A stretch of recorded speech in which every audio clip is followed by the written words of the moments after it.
Alléluia. Amen. Veuillez vous asseoir s'il vous plaît. Muketi samani. Que le Seigneur vous bénisse ce matin. Bwana wabariki asubuhi ya leo. Comme le docteur vient de le dire, Na vile daktari anamaliza sema, je bénis le Seigneur pour toutes vos prières. nabariki Bwana kwa maombi yenu yote. Le Seigneur nous a conduits à Kisangani. Bwana ametuongoza Kisangani Et par sa grâce, na kwa neema yake nous avons ouvert une église tumefungua kanisa dans la commune de Mangobo. ndani ya komini ya Mangobo, Et nous avons commencé aussi une cellule dans la commune de Makiso. na tunaanza selile ku komini ya Makiso. Il y a de l'autre côté du fleuve Na ngambo nyingine ya Fleuve que j'ai visité et on nous demande véritablement de venir implanter une église aussi là-bas. na wanatuomba tukie tushimike ingine kanisa huko. J'ai évité d'aller très vite en besogne. Nilienda kwa haraka. Non, j'ai évité. Nilikatala nisiende. Parce que sinon, si vous implantez plusieurs églises et que vous n'avez pas des ouvriers pour les diriger, c'est comme aller dans la forêt, vous blessez les animaux et pourtant vous ne l'amenez même pas à la maison. Niliacha kwenda kushimika makanisa mingi kwa kuwa kuna watumishi, wakati tunaenda kwenye pori kuua manyama na mulete nyumbani ni shida kwa kuwa kuna À Kisangani, il y a du travail. Huko Kisangani kuna kazi. Je vous ai déjà promis ça. Nimekusha kuahidi hiyo. Que un jour j'irai rester à Kisangani. Siku moja nitabaki huko Kisangani. Parce que des âmes là-bas, vraiment, là, le milieu a besoin vraiment de l'évangile. Kwa kula nafsi zina haja ya injili huko. Et j'ai apprécié le peuple de Kisangani véritablement, applaudissez le Seigneur pour leur vie. Nimeifurahikia taifa ya Kisangani, mshangilie Bwana kwa ajili ya maishani mwao. Comment ils ont reçu l'évangile. Namna gani walipokea injili. Et chaque jour qui passait, il y avait toujours de nouvelles personnes qui se joignaient à nous. Na kila siku inapita kulikuwa wageni wapi ambao walikuwa naungana nasi. Et je me demande, tout le monde se demandait, parce que je suis rentré malgré moi, mais ils ne voulaient pas que je rentre. Kwa kuwa nilirudia bila mimi, wakini hawakutamania nirudi. Je me rappelle de ce papa qui avait demandé à me voir le mercredi. Je lui avais donné rendez-vous de venir me voir à l'hôtel le jeudi matin. Ninakumbuka baba ambao tumepatia mpango wa kuonana nani, mwambia kesho ya 4 asubuhi. Il m'a étonné. Akanishangaza. Le mercredi soir, on avait un culte. Hiyo siku ya 3 jioni tulikuwa na ibada. Et après le culte, Kisha ibada, il est venu avec aisance. Il me dit, pasteur, je ne veux plus te fatiguer pour venir. Parce que tout ce dont j'avais besoin, j'avais prévu pour te poser comme question, pour avoir la solution, c'est sorti dans tout ce que tu viens de prêcher. Alikuja akaanza kunisungumulia na ile yote ambayo alikuwa nayo kama haja imetoka kwa ile ambayo nimefundisha. Il a commencé à m'énumérer point par point. J'ai dit, mais quand je viens de prêcher, je ne peux pas me rappeler. Akaanza kunipatia nuta kwa nuta, wakati nilikuwa nahubiri singikumbuka. Que Dieu a mis dans ta bouche toute la solution à tous mes problèmes. Ya kwamba Mungu ameweka kwenye kinywa chako kwa suluhisho kwa ajili ya shida zangu. Donc ça ne vaut plus la peine que je vienne te voir. Haina tena haja nikuje kuona. Amen. Amen. Donc continuons à prier pour l'église. Tuendelee kuombea kwa ajili ya kanisa. Et nous allons réfléchir avec les comités ce qu'il faut faire. Na tutafikiria pamoja na kamati yale ambayo tunapaswa fanya. Il nous faut un pasteur véritablement à Kisangani. Inatubidi tupate mchungaji huko Kisangani. Et pas n'importe quel pasteur. Hapana mchungaji wa kila modeli. Parce qu'il aura un grand travail. Kwa kuwa kuna kazi nyingi. Et c'est ça le thème de ces mois. Na hiyo ndio mada ya somo yetu. Il y a certains ministères, quand vous les amenez quelque part, ça ne vous pas beaucoup donné. Na kuna huduma nyingine wakati unaibeba fasi nyingine haitatumika sana. À Kisangani, j'ai vu ce qui peut marcher à Kisangani. Nimeona yale ambayo itatembea huko Kisangani. Amen. Amen. Donc nos frères et sœurs de Kisangani vous saluent. Ndugu zetu kaka na dada huko Kisangani wanawasalimia. Et restons toujours en communion et marchons vers la cité céleste. Na tubaki kila mara kwa ushirikiano na ushirika, tutembee ili kwa kufika mbinguni. Amen. Amen. Bon, j'annonce, c'est vrai, nous avons quitté naturellement chaque mardi et jeudi. Kweli na watangazia tuna ibada kila siku ya pili na siku ya 4. Mais mardi, il y aura un culte spécial de la prière véritablement.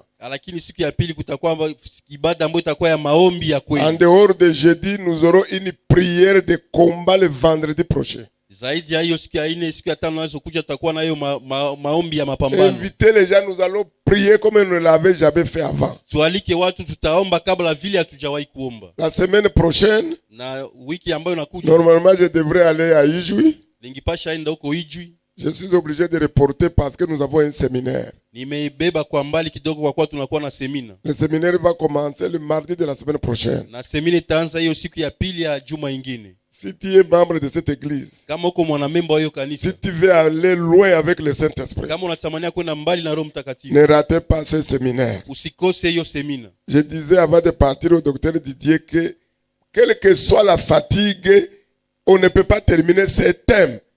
Parce que le thème est très complexe sans pour autant initier ou bien faire un séminaire. Nilikuwa naambia daktari kabla niende ya kwamba ingawaja kuchoka sitaenda bila kumaliza kufanya hiyo semina. Quand tu vis la vie chrétienne, kama unaishi maisha ya Ukristo, sans connaître les dons que le Saint-Esprit a déposés en toi, bila kujua vipawa ambavyo Mungu ameweka ndani mwako, sans connaître la manifestation de ces dons, bila kuona kazi ya hiyo vipawa, tu vis une vie chrétienne très compliquée et une vie de frustration. Unaisha maisha ambayo inakuwa ya holi na ya woga. Tu ne comprends rien. Auelewe kitu. Tu ne sais pas ce qui t'arrive dans la vie. Aujua yale ambayo nakufikia katika maisha. Tu ne comprends pas ce qui ne marche pas dans ton foyer, dans ta famille. Auelewe yale ambayo ipitikani ndani ya jamaa yako, ndani ya tes affaires, ndani ya kazi zako. Mais quand tu as les dons, lakini kama una vipawa, et personne, na hakuna mtu, y compris même les païens, hata wapagani, toutes les personnes que Dieu a créées, chacun a un don. Wote ambao Mungu ameumba wana vipawa. Il n'y a personne qui soit créé qui n'a pas quelque chose. Hakuna yule ambaye aliumba na hana kitu. Donc pour les enfants de Dieu, kwa watoto wa Mungu, ils doivent comprendre et discerner quel est le don Dieu a déposé à moi. Wanapasha kugundua na kujua lini ambayo Mungu ameweka vipawa ndani mwao. Un jour madame, je crois c'était le jour ouvrable, elle prêchait, elle disait, na siku moja mama alikuwa anahubiri iko anasema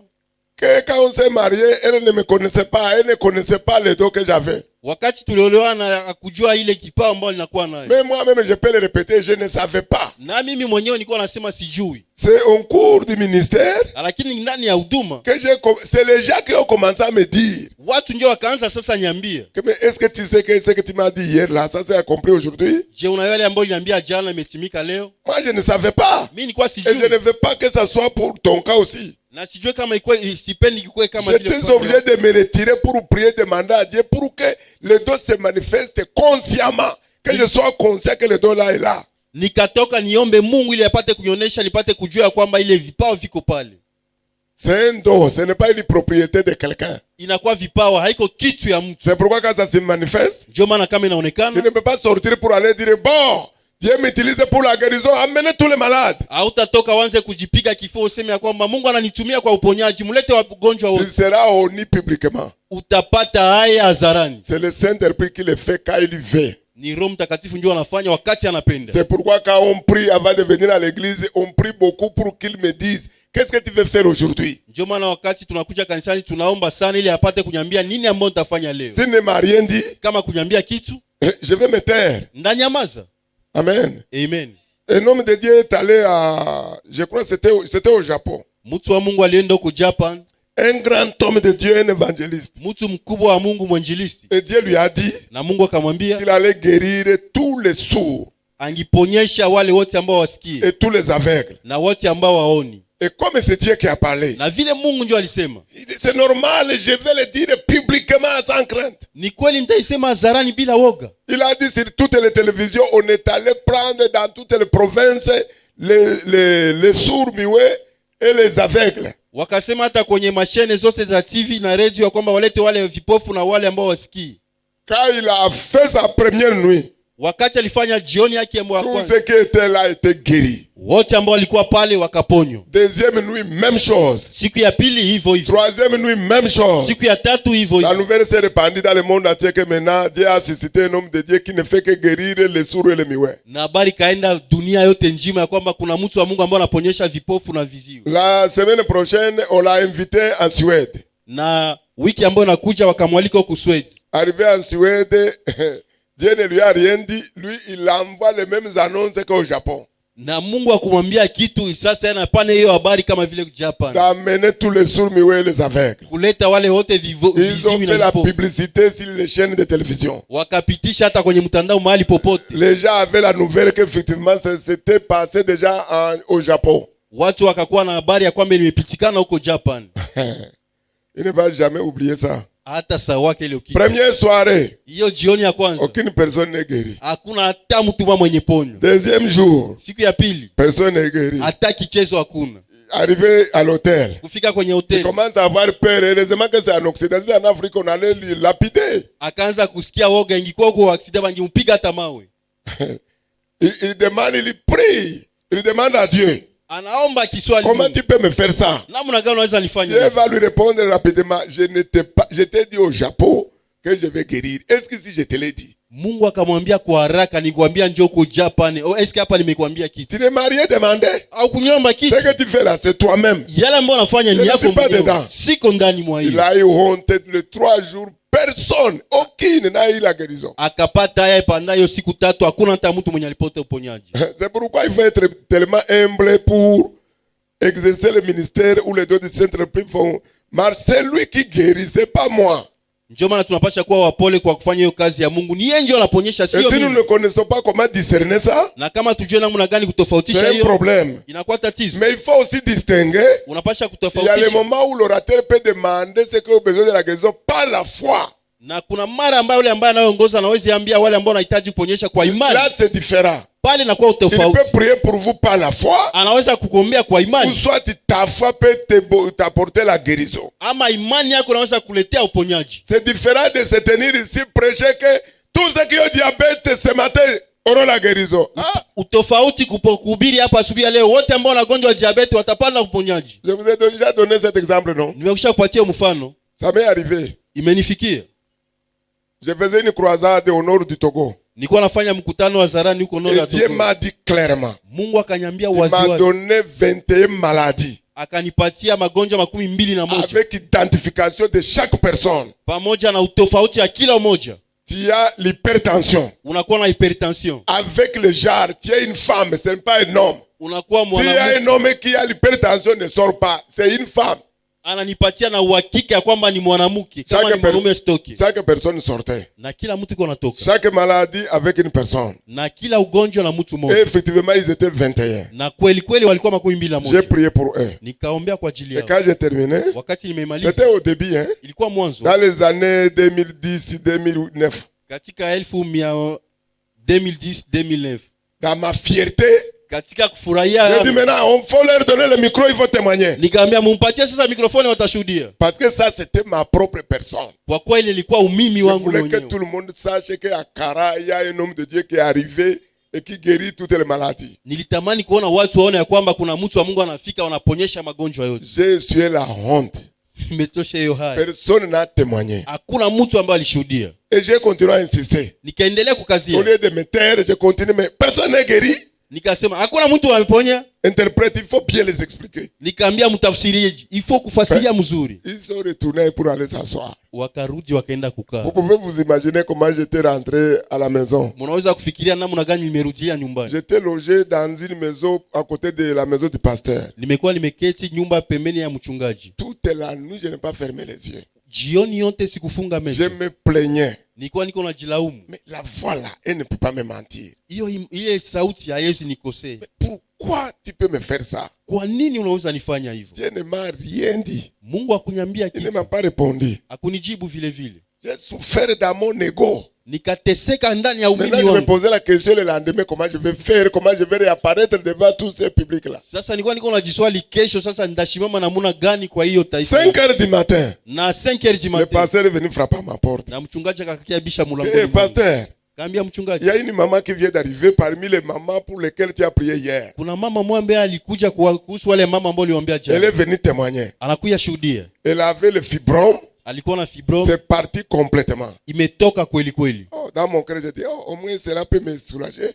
Kasema ça peut me calmer. Au moins hata ule ananifariji na au moment où la maman témoignait. Pale ule mama iko na shuhudia. Je vois maintenant la liste de toutes ces personnes là, c'est le matin qu'ils viennent chez le pasteur pour témoigner. Nikaona sasa Esau ya wale wote wanakuja asubuhi kwa mchungaji kwa kushuhudia. Toutes les 21 personnes. Wote 21. Elles ont témoigné le matin. Wakashuhudia asubuhi. Quand j'étais rentré dans la chambre. Wakati nimerudia chumbani. J'étais dans la joie. Nilikuwa ndani ya furaha. Je n'ai pas prié. Sikuomba. Mais Dieu va me dire. Mungu akaniambia. Hier, jana, c'était toi-même. ilikuwa wewe Tu mwenyewe. voulais que tout le monde sache que tu es quelqu'un. Ulitamania watu waone kwamba uko mtu fulani. Tu n'es rien sans moi. Hauko kitu bila mimi. Ce n'est pas que je les ai guéris la nuit. Ils sont guéris depuis hier. Haiko kwamba nimeponyesha usiku, umetoka jana ndio C'est pour nimeponyesha. t'enseigner qu'il faut être humble. C'est moi qui guéris, c'est pas toi. Ya kukufundisha unapasha kuwa mpole, sio wewe unaponyesha bali mimi. S'ils avaient témoigné, tu allais prendre un cheval pour marcher dessus. Kama Tu allais wangishuhudia, monter dessus. ungikamata farasi na kutembea Pour juu. dire que bon, toute la ville de Kara, envoyez les malades. Wakusema mji yote ya Karamu mulete Le wagonjwa. guérisseur est là. Ni umponyeshaji ko pale.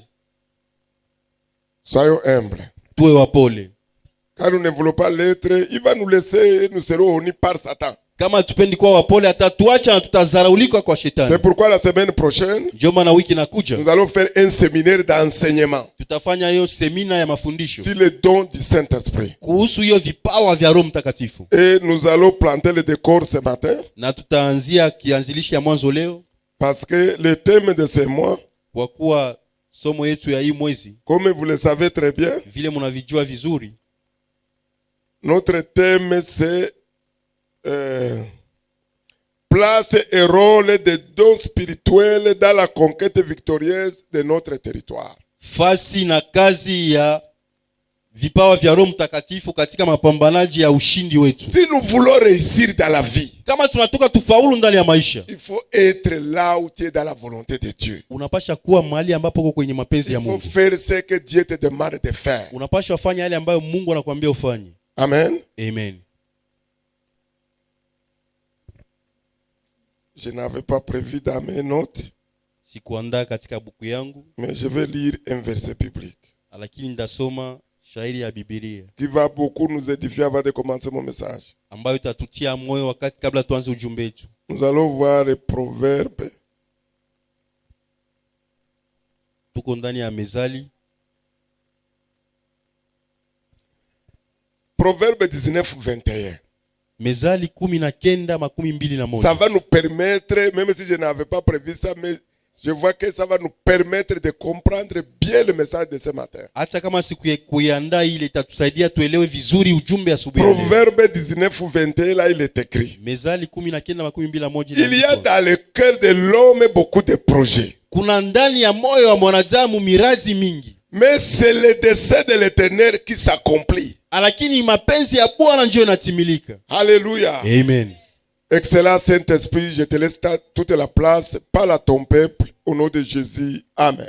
Amen.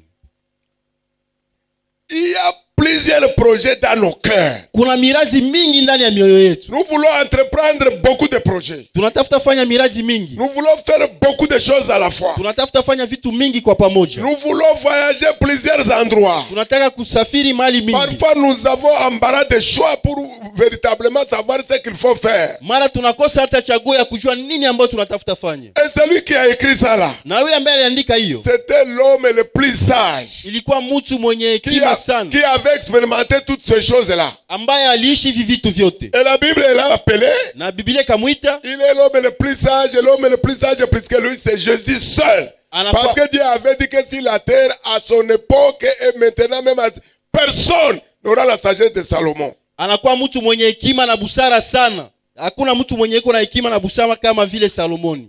Il dit qu'il y a beaucoup de projets dans le cœur de l'homme. Kunakuwa miraji mingi ndani ya moyo wa mwanadamu. Ça c'est vrai. Hiyo ni kweli. Nous tous, Sote hapa nous avons beaucoup de choses dans nos cœurs. kuna vitu mingi ndani ya mioyo yetu, On ajoute mais. lakini wanaongeza C'est le lakini. dessein de l'Éternel qui s'accomplit. Mapenzi ya Bwana ndio yanatimilika. Donc notre réussite ne dépend pas des desseins de Dieu que Dieu a préparé pour nous. Kufaulu yetu natakana na mapenzi ya Mungu ambayo imeweka ndani mwetu. Si c'est seulement les desseins de Dieu qui doivent s'accomplir, alors il faut les chercher et abandonnons nos propres projets. Kama tu ni mapenzi ya Mungu ndio yanapaswa kutimilika, tunabidi kuitafuta na kuacha zile zinazokuwa zetu. Alléluia. Amen.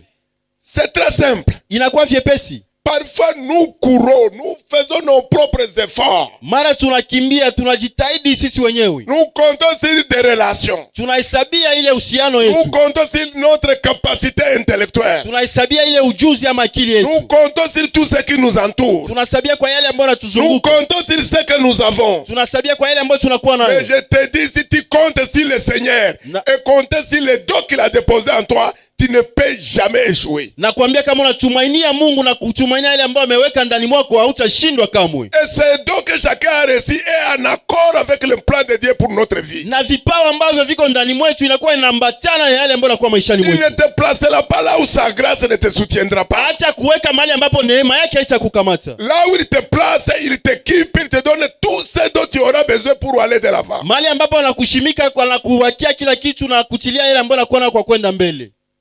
Allô? Allô? Nous allons lire 1 Corinthiens chapitre 12, premier verset au verset 11. Tutasoma Wakorintho wa kwanza 12:11. Pour ce qui concerne les dons spirituels, Kwa yale ambayo inahusu vipawa vya roho, je ne veux pas, sitaki frères, que vous soyez dans l'ignorance. ndugu mkue katika msipojua. Vous savez que lorsque vous étiez païens, Mnajua wakati mlikuwa wapagani, vous vous laissiez entraîner vers les idoles muettes, mlijiacha kwenda katika vile vitu vya selon sanamu. que vous étiez conduits. Gisi mlikuwa C'est mnaongozwa. pourquoi je vous déclare que nul s'il parle par l'Esprit de Dieu Ndio maana nawaambia hakuna ile ambayo kama itokane kwa roho ya Bwana. ne dit Jésus est anathème Anasema kwamba Yesu yuko, et anathème. Donc aussi ne dit pas que Jésus est maudit. kama anasema kwamba Yesu analaaniwa, Et que nul ne peut dire Jésus est le Seigneur na mtu anaweza sema kwamba Bwana yuko Bwana si ce n'est pas l'Esprit, kama iko roho, l'Esprit Saint. Roho Mtakatifu. Il y a diversité de dons, Kuna aina mingi ya vipawa, mais le même Esprit. lakini roho ni yule yule. Diversité de ministères, Kuna kwa huduma nyingi, mais le même Seigneur. lakini Bwana yule yule. Diversité d'opérations, Kuna kwa makazi mingi, mais le même Dieu qui opère lakini ni yule yule Mungu ambaye tout anafanya en kazi tous. yote kwa Or, ndani à yetu. chacun la manifestation de l'Esprit Ingawaja kwa moja kwa kuonesha roho est donnée pour l'utilité commune. imepana kwa kazi, En effet, kwa kuwa à l'un est donné par l'Esprit une parole de sagesse, kwa wengine akawapatia ile maneno ya hekima, à un autre une parole de connaissance, kwa wengine maneno ya ujuzi selon le même Esprit, kutokana na yule à yule un roho, autre la foi, wengine imani par le même Esprit, kwa yule yule roho, à un autre le don de guérison, kwa mwingine karama ya uponyaji par le même Esprit, kwa yule yule roho, à un autre le don d'opérer des miracles, kwa mwingine kwa kufanya miujiza, à un autre la prophétie, kwa mwingine unabii, à un autre le discernement des esprits, kwa mwingine kutofautisha à un maroho, autre la diversité des langues, kwa mwingine kusema malugha à un mbalimbali, autre l'interprétation des langues. kwa wengine kutafsiri lugha. Un seul et même esprit opère toutes ces choses, Yule yule roho na ule roho ambao anafanya vitu les vyote, distribuant à chacun en particulier comme il veut. anapatia gisi anavyotaka. Amen. Amen. Voilà les dons du Saint-Esprit dont nous avons besoin. Angalia hiyo vipawa vya Roho Mtakatifu ambavyo tunakuwa Ici, il y navyo. a 9 dons spirituels. Hapa kuna vipawa 9 vya roho. C'est-à-dire, les dons, je dirais même, c'est 9, mais dans les 9 là, cela ne veut pas dire que c'est limité à ça. Hivyo vipawa 9 haiko tu inaishia hivyo kwa hizo 9. Ça, ce sont les dons du ministère. Hiyo inakuwa ndani ya huduma. Il y a aussi les dons des fidèles. Kuna kwa sasa ile ya Que vous waaminifu. pouvez trouver, je crois, si je ne me trompe pas, dans Romains chapitre 12. Inaweza kuwa kwa Warumi 12. Les dons de diriger, Ya les kuongoza, dons d'exhorter. ya kuhubiri.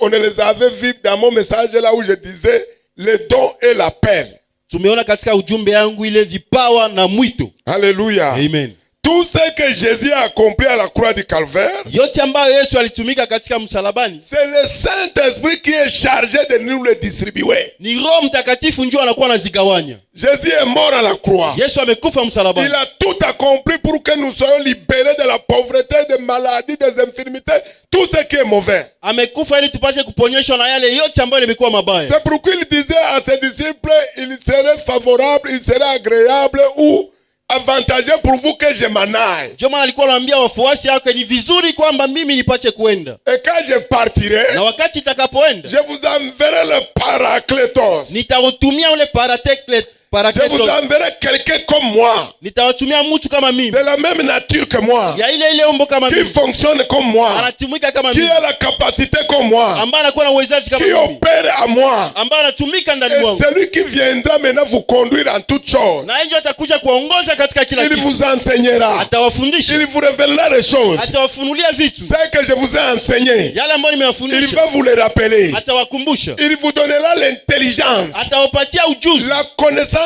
excellente, atawapatia elimu ya qui zaidi est au-dessus de toute la connaissance humaine. ambayo inakuwa juu ya zaidi ya ujuzi yote Et ya c'est le kibinadamu. Saint-Esprit. Na ni Roho Mtakatifu Il opère en nous, ambayo anatumika ndani mwetu, il se manifeste au travers de nos vies, anaonekana kupitia maishani mwetu, et il nous donne ce que Dieu a prévu pour nous. na anatupatia yale ambayo Bwana ameandaa Si kwetu. nous lisons 1 Corinthiens 2, chapitre 2, verset 12, Kama tunasoma Wakorintho wa kwanza 2:12, écoute la parole du Seigneur. sikia maneno ya Bwana. Or nous, Ingawa sisi nous n'avons pas reçu l'esprit du monde, hatukupokea roho ya mais dunia, l'esprit qui vient de Dieu, na roho ambayo inatoka kwa Mungu, afin que nous connaissions ili tupate kugundua les choses que Dieu nous a données par sa grâce. vitu ambayo Bwana ametupatia kupitia neema Je yake. vous ai toujours répété ceci. Nimekuwa nimwambia kila mara, Dieu est esprit. Mungu iko roho, Nous communiquons avec lui par notre esprit. tunaongea naye kupitia roho Dieu zetu. ne communique pas avec nous par la chair. Mungu aongee nasi kupitia mwili, Il ne communique pas avec nos pensées. Mungu asumulie nasi kufikia mafikara yetu, Il communique avec notre esprit.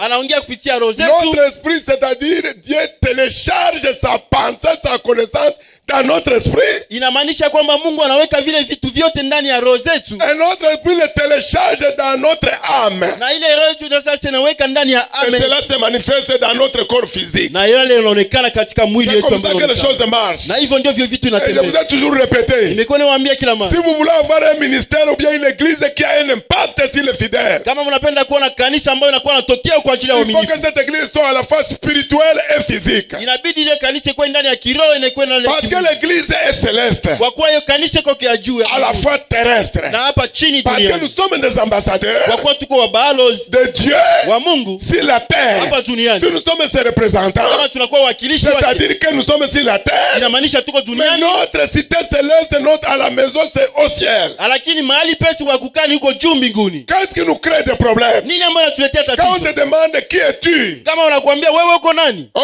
je suis de tel endroit. Oh, mimi niko mtu wa Mon fulani, père c'est tel. baba yangu ni mtu Ma mère fulani, c'est tel. mama yangu ni mtu fulani. Non. Hapana, Moi je sais que mimi najua kwamba je suis céleste. niko wa juu Je mbinguni, suis sur la terre niko hapa pour duniani accomplir le plan de Dieu pour ma vie kwa et pour le kufanya royaume. mapenzi ya Mungu hapa chini ya dunia À kwa ajili chaque ya fois que ufalme. les Parisiens attaquaient à Jésus, Wakati wote Wafarisayo walikuwa ils wanamshtaki disaient Yesu, mais c'est le fils de Joseph, alikwambia ni mwana wa c'est l'enfant Yosefu, de Marie. mtoto wa Maria. Jésus leur disait, Yesu alikuwa anawaambia, moi je viens d'en haut. mimi natoka Vous juu, ne me connaissez pas. hamunijui, Et pourtant je viens d'en haut. Et ingawaje natoka celui qui juu, vient d'en haut, na ule ambaye anatoka il est juu au-dessus de tout. iko zaidi ya Moi je kitu. ne viens pas du jardin Mimi d'Adèle. sitoke katika Moi je bustani ne ya viens Edeni, pas de Nazareth. mimi sitoke Moi je ne Nazareti, viens pas de chez Joseph. mimi sitoke kwa Je Yusufu, suis venu mimi pour nimetoka accomplir la volonté du Père. kwa kuja kufanya mapenzi ya Je ne Baba. suis pas celui que vous croyez. Siko yule ambaye Je ne suis munaaminia, pas l'enfant de Marie comme vous siko le mtoto wa croyez. Maria kama Marie mnajua. a accouché le corps. Maria alizaa mwili, Mais Dieu a donné l'esprit. lakini Mungu alipa Il roho, a donné le fils qui est devant vous. alimpatia mwana ambaye iko mbele Je yenu. suis la parole Niko neno qui a pris chair, ambaye amekamata qui est mwili, devenu sur la terre ambaye amekuja pour duniani accomplir le dessein du Père, kwa kufanya mapenzi ya qui Baba, est allé à la croix ambaye alienda pour msalabani qu'on sacrifie son corps, ili kutunika mwili pour que wake ce corps soit un sacrifice pour l'humanité. kwa ajili ya mwili ipate kuwa Comme sadaka la Bible kwa le ajili ya déclare. taifa. Na ndio Biblia inasema Que Dieu n'envoie jamais sa parole Mungu atume neno et lake retourner à lui na kurudi sans kwake accomplir ses desseins. bila kufanya Il mapenzi envoie yake, la parole. anatuma neno Et yake, cette parole a pris chair dans le ventre na de hiyo Marie. maneno ikavala mwili ndani Marie ya tumbo a la Maria. couché l'agneau. Maria ikazaa L'agneau ya est allé kondoo à la croix. ambayo ikaenda Mais il y msalabani. avait un esprit vivant. Kulikuwa roho ambayo Et inakuwa le jour hai. il est mort, Na Yesu alikufa l'esprit a été renvoyé à Dieu. na ile roho ikirudia kwa La Baba. Bible dit Biblia inasema qu'il a expiré. wakati alikata roho C'est-à-dire l'esprit ne pouvait pas rester dans un corps péché. ya kwamba ile roho itabakia ndani ya mwili ya Parce dhambi. que quand il est allé à la croix, Wakati alienda il msalabani est devenu péché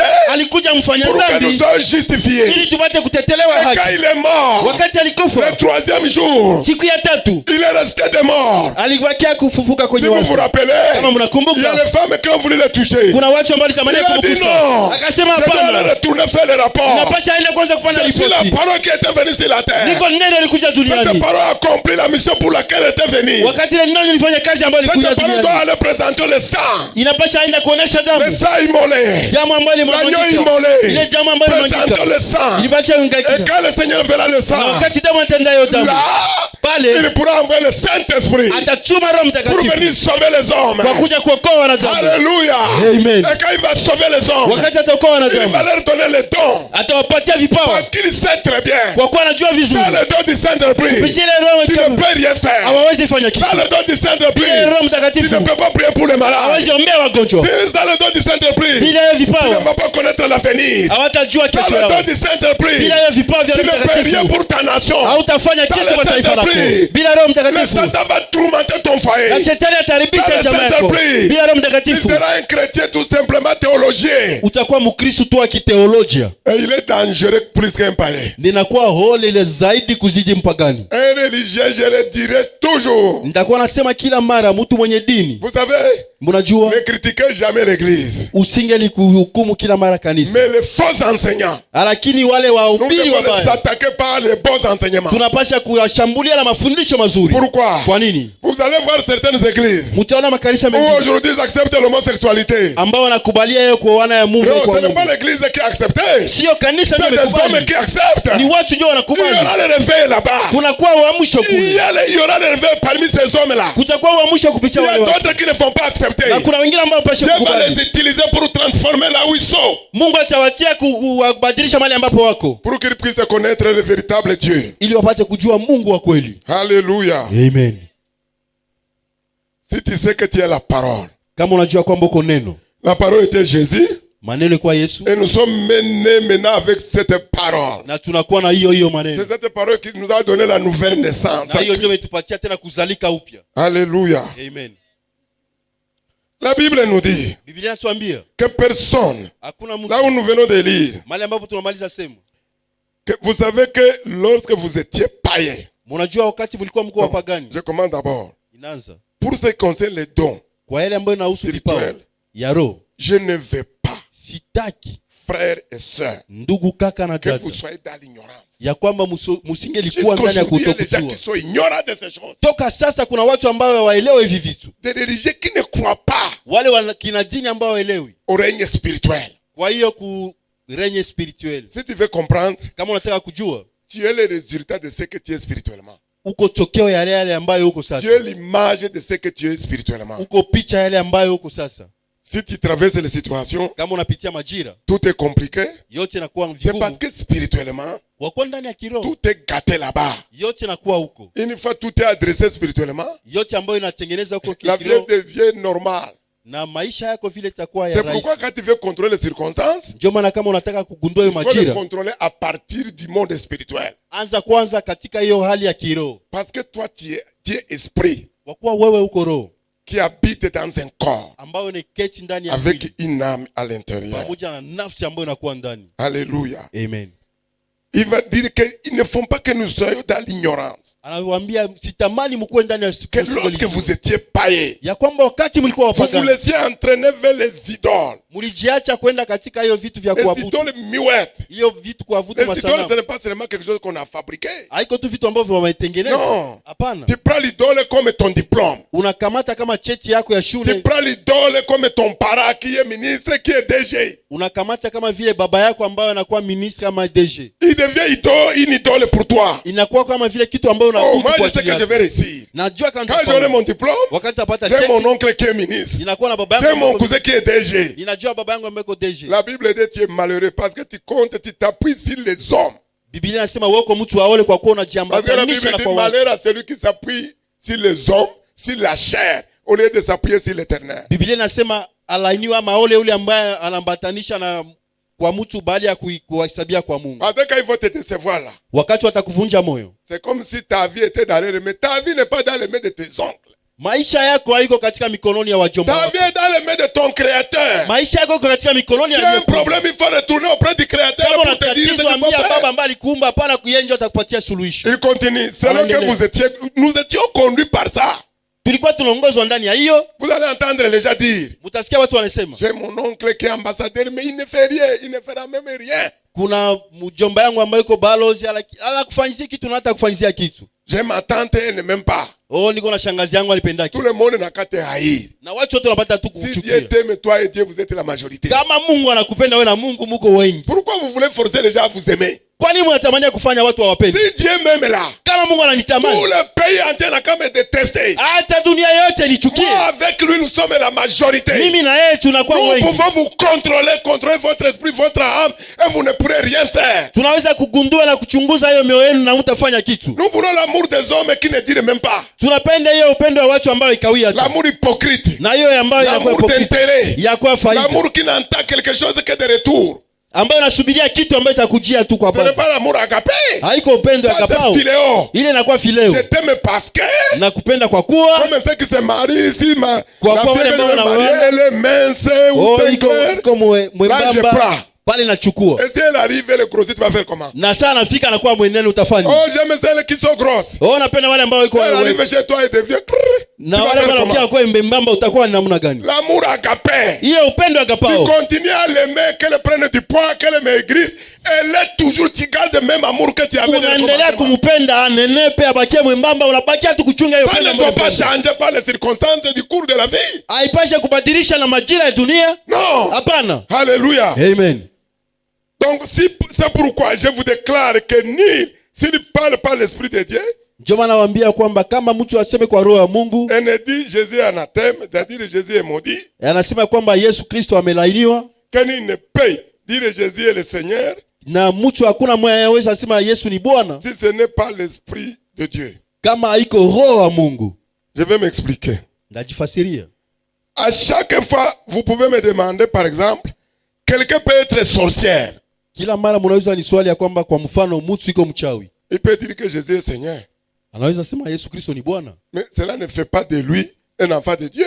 Ili alifanya kwamba kwa mtoto wa Mungu. La Bible l'a bel et bien expliqué dans Romains 19. Biblia inafasiria vizuri katika Warumi 10. Si tu confesses de ta bouche, Kama unakiri ndani ya kinywa chako, ça ne suffit pas. haitoshi, On ajoute. wanaongeza. Et que tu crois dans ton cœur. Na kama unaamini ndani ya moyo wako, La sorcière elle dit, mais elle ne croit pas. na ule mchawi anasema lakini amini, Elle dit, si les lèvres seulement, tu le anasema tu Seigneur. katika midomo tu juu juu. C'est pourquoi quand vous êtes en train de prier pour quelqu'un pour la délivrance, Ndio maana wakati mko naombea mtu kwa ajili ya ufungulivu, il faut avoir un regard de discernement. unapasha kuwa na macho ya mtazamo ambayo iko.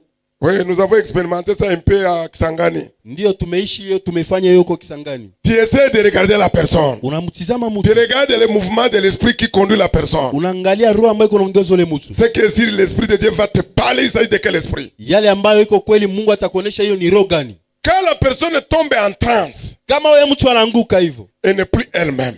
na haiko tena yeye mwenyewe, Maintenant, tu peux demander l'esprit qui est en elle. pale sasa unaweza mswali ile roho ambayo iko ndani mwake, Parce que la personne ne réfléchit plus. kwa kuwa ile mtu afikirie tena. C'est l'esprit qui est maintenant disponible pour parler. Sasa ni roho njoo iko pale, sasa inaweza Là, kusema je peux demander, qui es-tu? pale, naweza kumswala wewe ni nani, Quel est ton nom? jina lako ni nani, Il va donner son vrai nom. atapana jina yake ya kweli. Ça n'est pas automatique. Hein? Haitokane tu hivyo Parfois, hivyo, il continue à bouger, mara anaweza kufanya hiyo à vitu, s'enrouler par terre. kwanza kuzunguka On chini. connaît ses mensonges. Tunajua uongo wake. S'il arrête, tu lui dis, je veux connaître ton nom, tout. Tu viens d'où? Unamzuiza, unamwambia unataka kujua jina yako, unatoka wapi. Tu vas délier sa langue pour parler au travers de la personne qui est devant toi. Utafunga kinywa chake na kufunga kupitia ule mtu ambaye uko mbele yako. Dans le naturel, aucune sorcière ne peut jamais te dire qu'elle est sorcière. Ndani ya katika dunia hakuna mtu ambaye atakwambia kama iko mchawi. À ce moment-là, bien précis. Pale kwa hiyo sasa, Si tu vois, il ne confesse pas. kama unaona kwamba Maintenant, tubu, faites-lui confesser, dis Jésus est Seigneur. Il ne dira pas. wanze sasa kumwambilisha, kumkirisha kwamba Yesu Kristo yuko Bwana. Hata sema. Ça délivrera, l'esprit va sortir à ce moment-là. Na hiyo roho sasa itatoka mara moja. Pendant quand tu commences, répète après moi. Kama unaanza sasa, rudi kisha Que mimi. je crois dans mon cœur. Ya kwamba naamini ndani ya moyo wangu.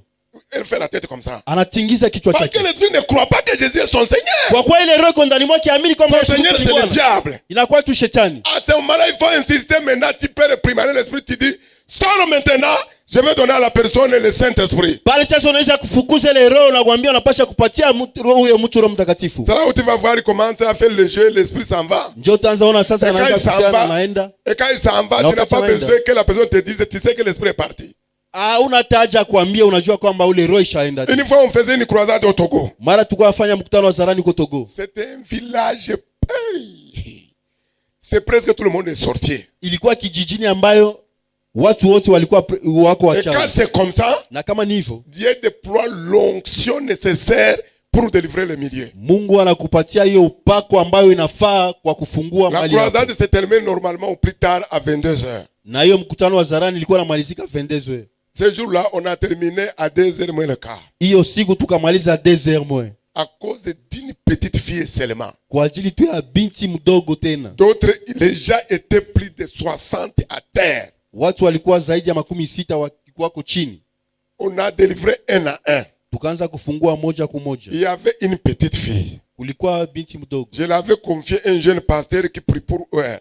Nikampatia mchungaji ambaye alikuwa anamwombea. Tous les esprits qu'on chassait rentraient à elle parce que c'est elle qui était la patronne du village. Na uyenjo alikuwa hiyo mchungaji wa hiyo mji. Tous les esprits sont sortis parmi toutes les personnes. Elle est restée seule. Na roho zote zikatoka ikabakia tu yeye mwenyewe. Le jeune pasteur s'est approché de moi. Na huyo mchungaji akakuja karibu yangu. Papa, comment on va faire? La fille là, l'esprit a refusé. Baba tutafanya namna gani? Huyo mtu ile roho ikakataa. On a prié, on a fait tout mais l'esprit refuse. Regardez comment il s'agit. Tukafanya yote tukaomba, angalia sasa kisi namna gani kuna fanya. J'étais fatigué par cette multitude là. Nikachoka na hiyo umati ya watu. À ce moment-là, il ne s'agit pas de continuer à prier. Pale atungeendelea tena kuomba. Avant de répondre le jeune homme, kabla kumjibu hiyo kijana, j'ai tourné dans un clin d'œil. Nikafunga macho kidogo tu na pour écouter la voix du Saint-Esprit. Les gens ne savent pas. Tu tournes mais tu veux écouter quelle est l'instruction que tu me donnes. Watu walikuwa wakujue, nikafikiria niko angaye Mungu anyambie nini ambayo atanipatia. En même temps, hapo j'ai entendu la voix qui me dit, nikasikia sauti inaniambia, ne prie pas. Usiombe. Prends l'eau. Kamata maji. Et prends ça comme du sang. Ukamate kama vile damu. Et donne la petite de boire. Na mpatie mtoto akunywe. Quand j'ai appelé, apportez-moi l'eau. Maman Thérèse qui connaît l'Afrique de l'Ouest, c'est qu'on appelle pure water. C'est qu'on met dans les sachets là. Et au pire. Nikamwambia wanilete maji ambayo iko ndani ya hiyo masashe. J'ai appelé de m'amener. Nikaita wanilete. Ils ont amené. Wakaleta. Le jeune homme me dit que j'ai fait ça. Huyo mtu akaniambia ninafanya hivyo. Ça n'a pas donné. Haikuleta kitu. Tu as fait ça avant de recevoir les instructions. Maintenant là, ça va marcher. Ulifanya ile bila kupokea mwelekezo, sasa hapa itaendeka. Quand on a amené l'eau. Wakati waleta maji. Quand la fille a entendu que j'ai pris sur l'eau. Wakati ule binti alisikia na umbea hiyo maji. J'ai dit tu n'es plus l'eau. Nikasema wewe sio tena maji. Maintenant tu prends la nature du sang de Jésus. Lakini unakuwa na umbo ya damu ya Yesu. Et comme c'est toi qui as vaincu Satan. Ni vile wewe ndio umeshinda Satan. Quand ça va toucher la bouche ou la langue de cette petite là. Wakati tagusa hiyo ulimi ya huyo mtoto. Que la délivrance soit effective. Na hiyo ufungulivu hiyo kamilifu. Quand j'ai pris comme ça seulement, une goutte seulement. Wakati nimekamata tu toni hivyo. Je ne vais pas tomber dans la bouche dehors parce qu'elle a fermé la bouche. Haikuingia hata ndani ya kinywa kwa kuwa imekuwa imefunga kinywa ikaanguka. Tous les esprits ont commencé à crier, donner leur nom. Na ile roho zote zikaanza kulalamika. Je suis la reine. Oh, niko mbarikiwa. Je ne vais pas partir. Sitaenda. Oh, déjà quand il donne le nom, c'est qu'elle doit partir.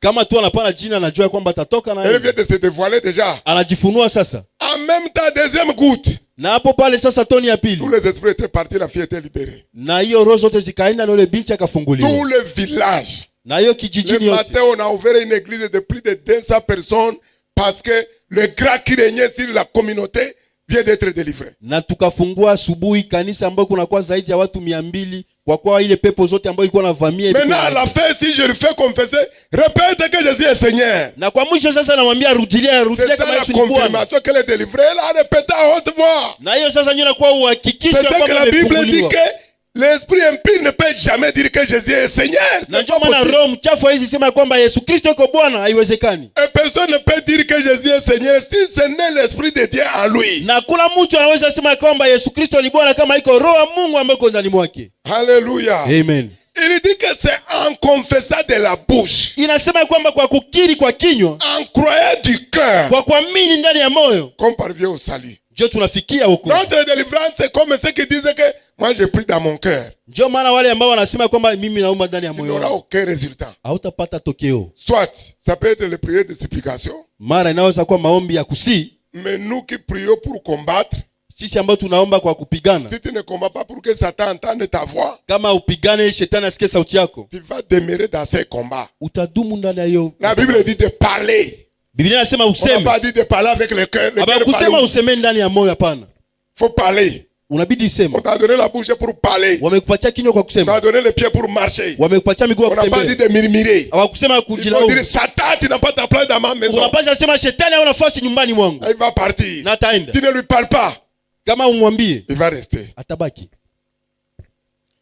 Toutes les bénédictions sont domiciliées dans les lieux célestes. Baraka zote zimeweka katika hali ya juu huko mbinguni. Ephésiens chapitre 1er, Waefeso sura 1, le verset 3. shairi ya 3. Là, il est écrit que nous avons été déjà bénis par toutes les bénédictions spirituelles dans les lieux célestes en Jésus-Christ. Hapa imeandikwa kwamba tumekwisha kubarikiwa na baraka zote za kiroho katika Yesu Kristo. Amen. Amen.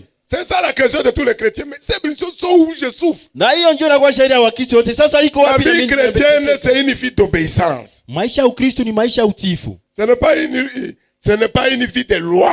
Haiko maisha ambayo inakuwa Nous ndani ya avons reçu masheria. la grâce de Dieu. Tumepokea neema ya Mais Mungu, nous devons obéir à certains principes pour vivre une vie véritablement équilibrée. tunapasha kutii kanuni za kiroho ili tupate kuishi maisha ambayo inakuwa Tu ya vas me sawa dire que tu sawa. as des problèmes. Ndio utaniambia kuna matatizo. Ces problèmes aussi sont des outils pour t'apprendre ce que je vais t'enseigner ce matin. Ndio hiyo shida zako inakuwa pia kitu ambacho itakusaidia kwa kujua ile Il ambayo n'y a itakusaidia rien qui leo. nous arrive. Apôtre Paul a dit que toutes choses concourent au bien de ceux qui aiment Dieu. Tu aimes Dieu, tous tes problèmes vont concourir à ton beau témoignage, à ta victoire, à des miracles.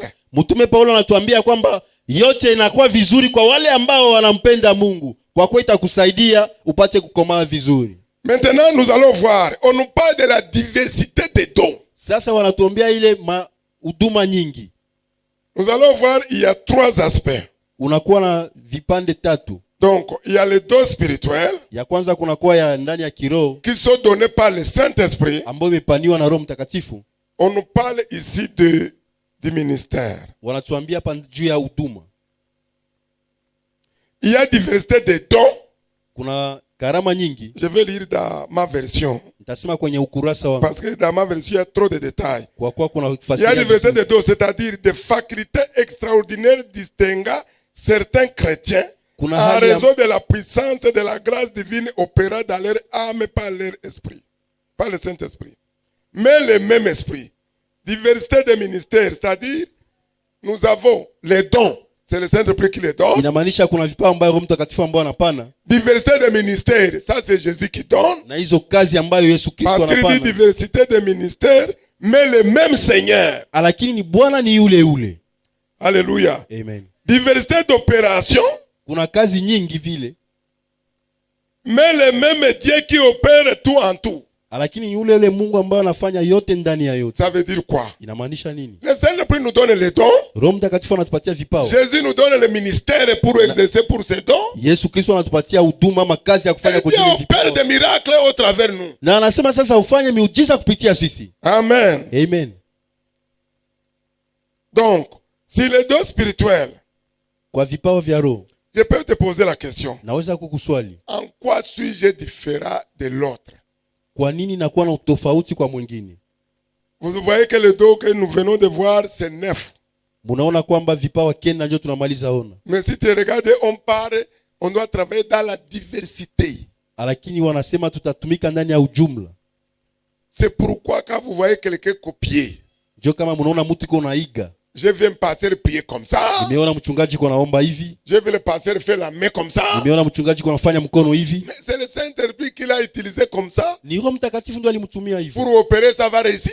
Kwa kufanya kazi ni tafaulu. Il faut trouver ton champ d'action. Unapasha kufanya mahali yako ya Ils uwanja. ne font pas. Je vois souvent même les pasteurs, Naona hata wengine wachungaji, surtout les grands pasteurs. zaidi wachungaji S'il wakubwa. a coiffé, il a fait un trait comme Lumumba ici. Unaona ananyolewa, anatia nzela sawa vile Lumumba, Tous les fidèles veulent faire comme ça. na Wakristo wote wanatamani kuiga Il hivyo. faut rester toi-même. Wewe ubaki wako mwenyewe On hivyo. parle de la diversité des dons. Wanasema hiyo karama za mingi. Tu ne peux pas t'habiller comme moi, je ne peux pas m'habiller comme toi. Même si je cherche à t'imiter, ça ne sera jamais la même chose. Hautavaa kama mimi wala kama natamani kukuiga, haitakuwa vile vile. Ne faut pas limiter Dieu. Usingelizuiza Mungu. Apôtre Paul, les gens recevaient la guérison par l'ombre de là où ils passaient. Mais je ne peux pas dire que moi aussi, à partir d'aujourd'hui, les gens n'ont qu'à venir s'abriter sur mon ombre, ils auront la guérison. Mtume Paulo alikuwa anaponyesha watu kupitia kivuli yake. Sitasema leo kwamba na mimi ndaita watu waanze kuwa naponya kupitia kivuli yangu. Il y a d'autres qui diront,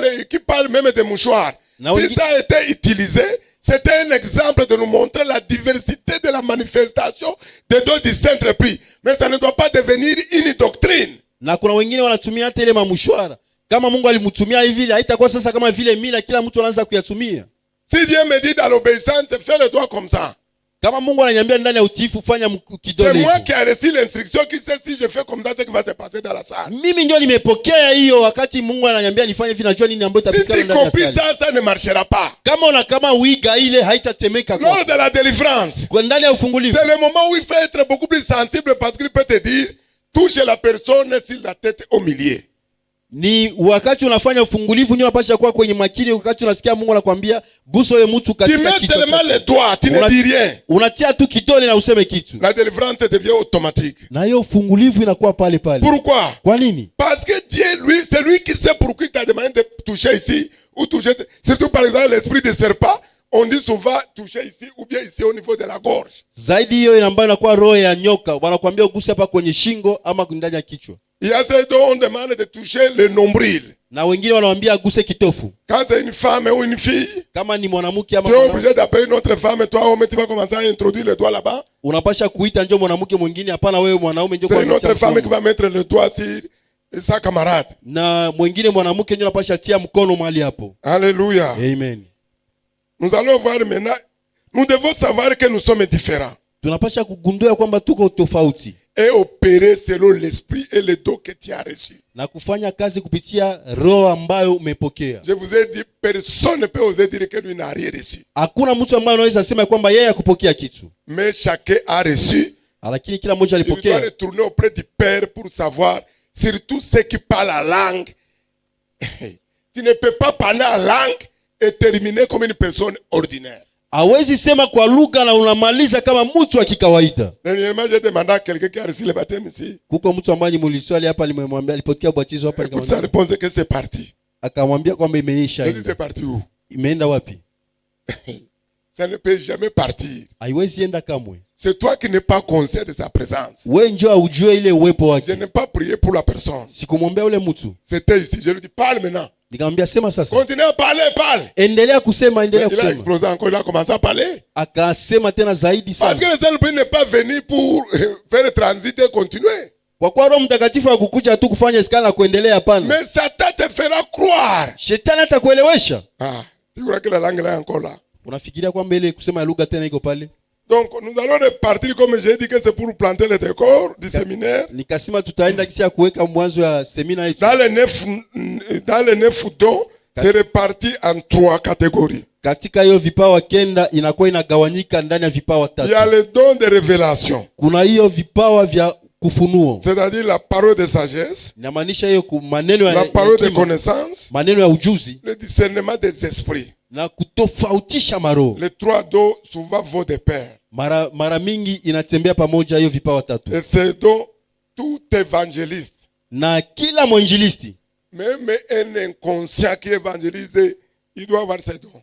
Hata yule ambaye ajui anapoifanya injili anapaswa quelqu'un commence à lui parler, Jésus t'aime. Kama nakuwa mbele ya mtu unaanza mwambia Yesu Kristo anakupenda. Automatiquement le Seigneur commence à te parler de la vie de la personne qui est devant toi. Pale Mungu ataanza kukufunulia mbele ya yule mtu ambaye uko mbele yako. Mais toi tu ne sais pas. Wewe hujui. Tu commences à lui dire quand tu lui donnes des exemples, des illustrations, c'est sa vie qui est comme ça. Kama unaanza mpatia mifano na unamwambia maisha yake njoo iko hivyo. Il faut lui parler avec assurance, c'est Dieu qui lui parle comme ça. Unapasha mwambia na uhakika kwa kuwa Mungu ndiye anamzungumzia. C'est pourquoi j'aime rencontrer ces hommes qui sont hostiles quand tu commences à lui parler. Non, vos choses là, moi ça ne m'intéresse pas. Ndio maana napenda nikutana wale watu ambao wako wanapinga. Sana naanza mwambia wale vitu vyenu mimi sitamani hata. Les affaires de l'église là, ça ne m'intéresse pas. Oh, vitu ya kanisa mimi sitaki, hainihusu hata. Va dans la toilette. Wende ndani ya choo. Va prier un peu. Uombe. Et reviens. Kisha urudi. Le Seigneur va te donner une seule parole. Bwana atakupatia tu neno tout moja, son orgueil tombe. na hiyo kiburi yake yote inaanguka. Il devient humble. Anakuwa mpole na Parce que mtulivu, tu as touché Cyril. Il n'a jamais dit à personne.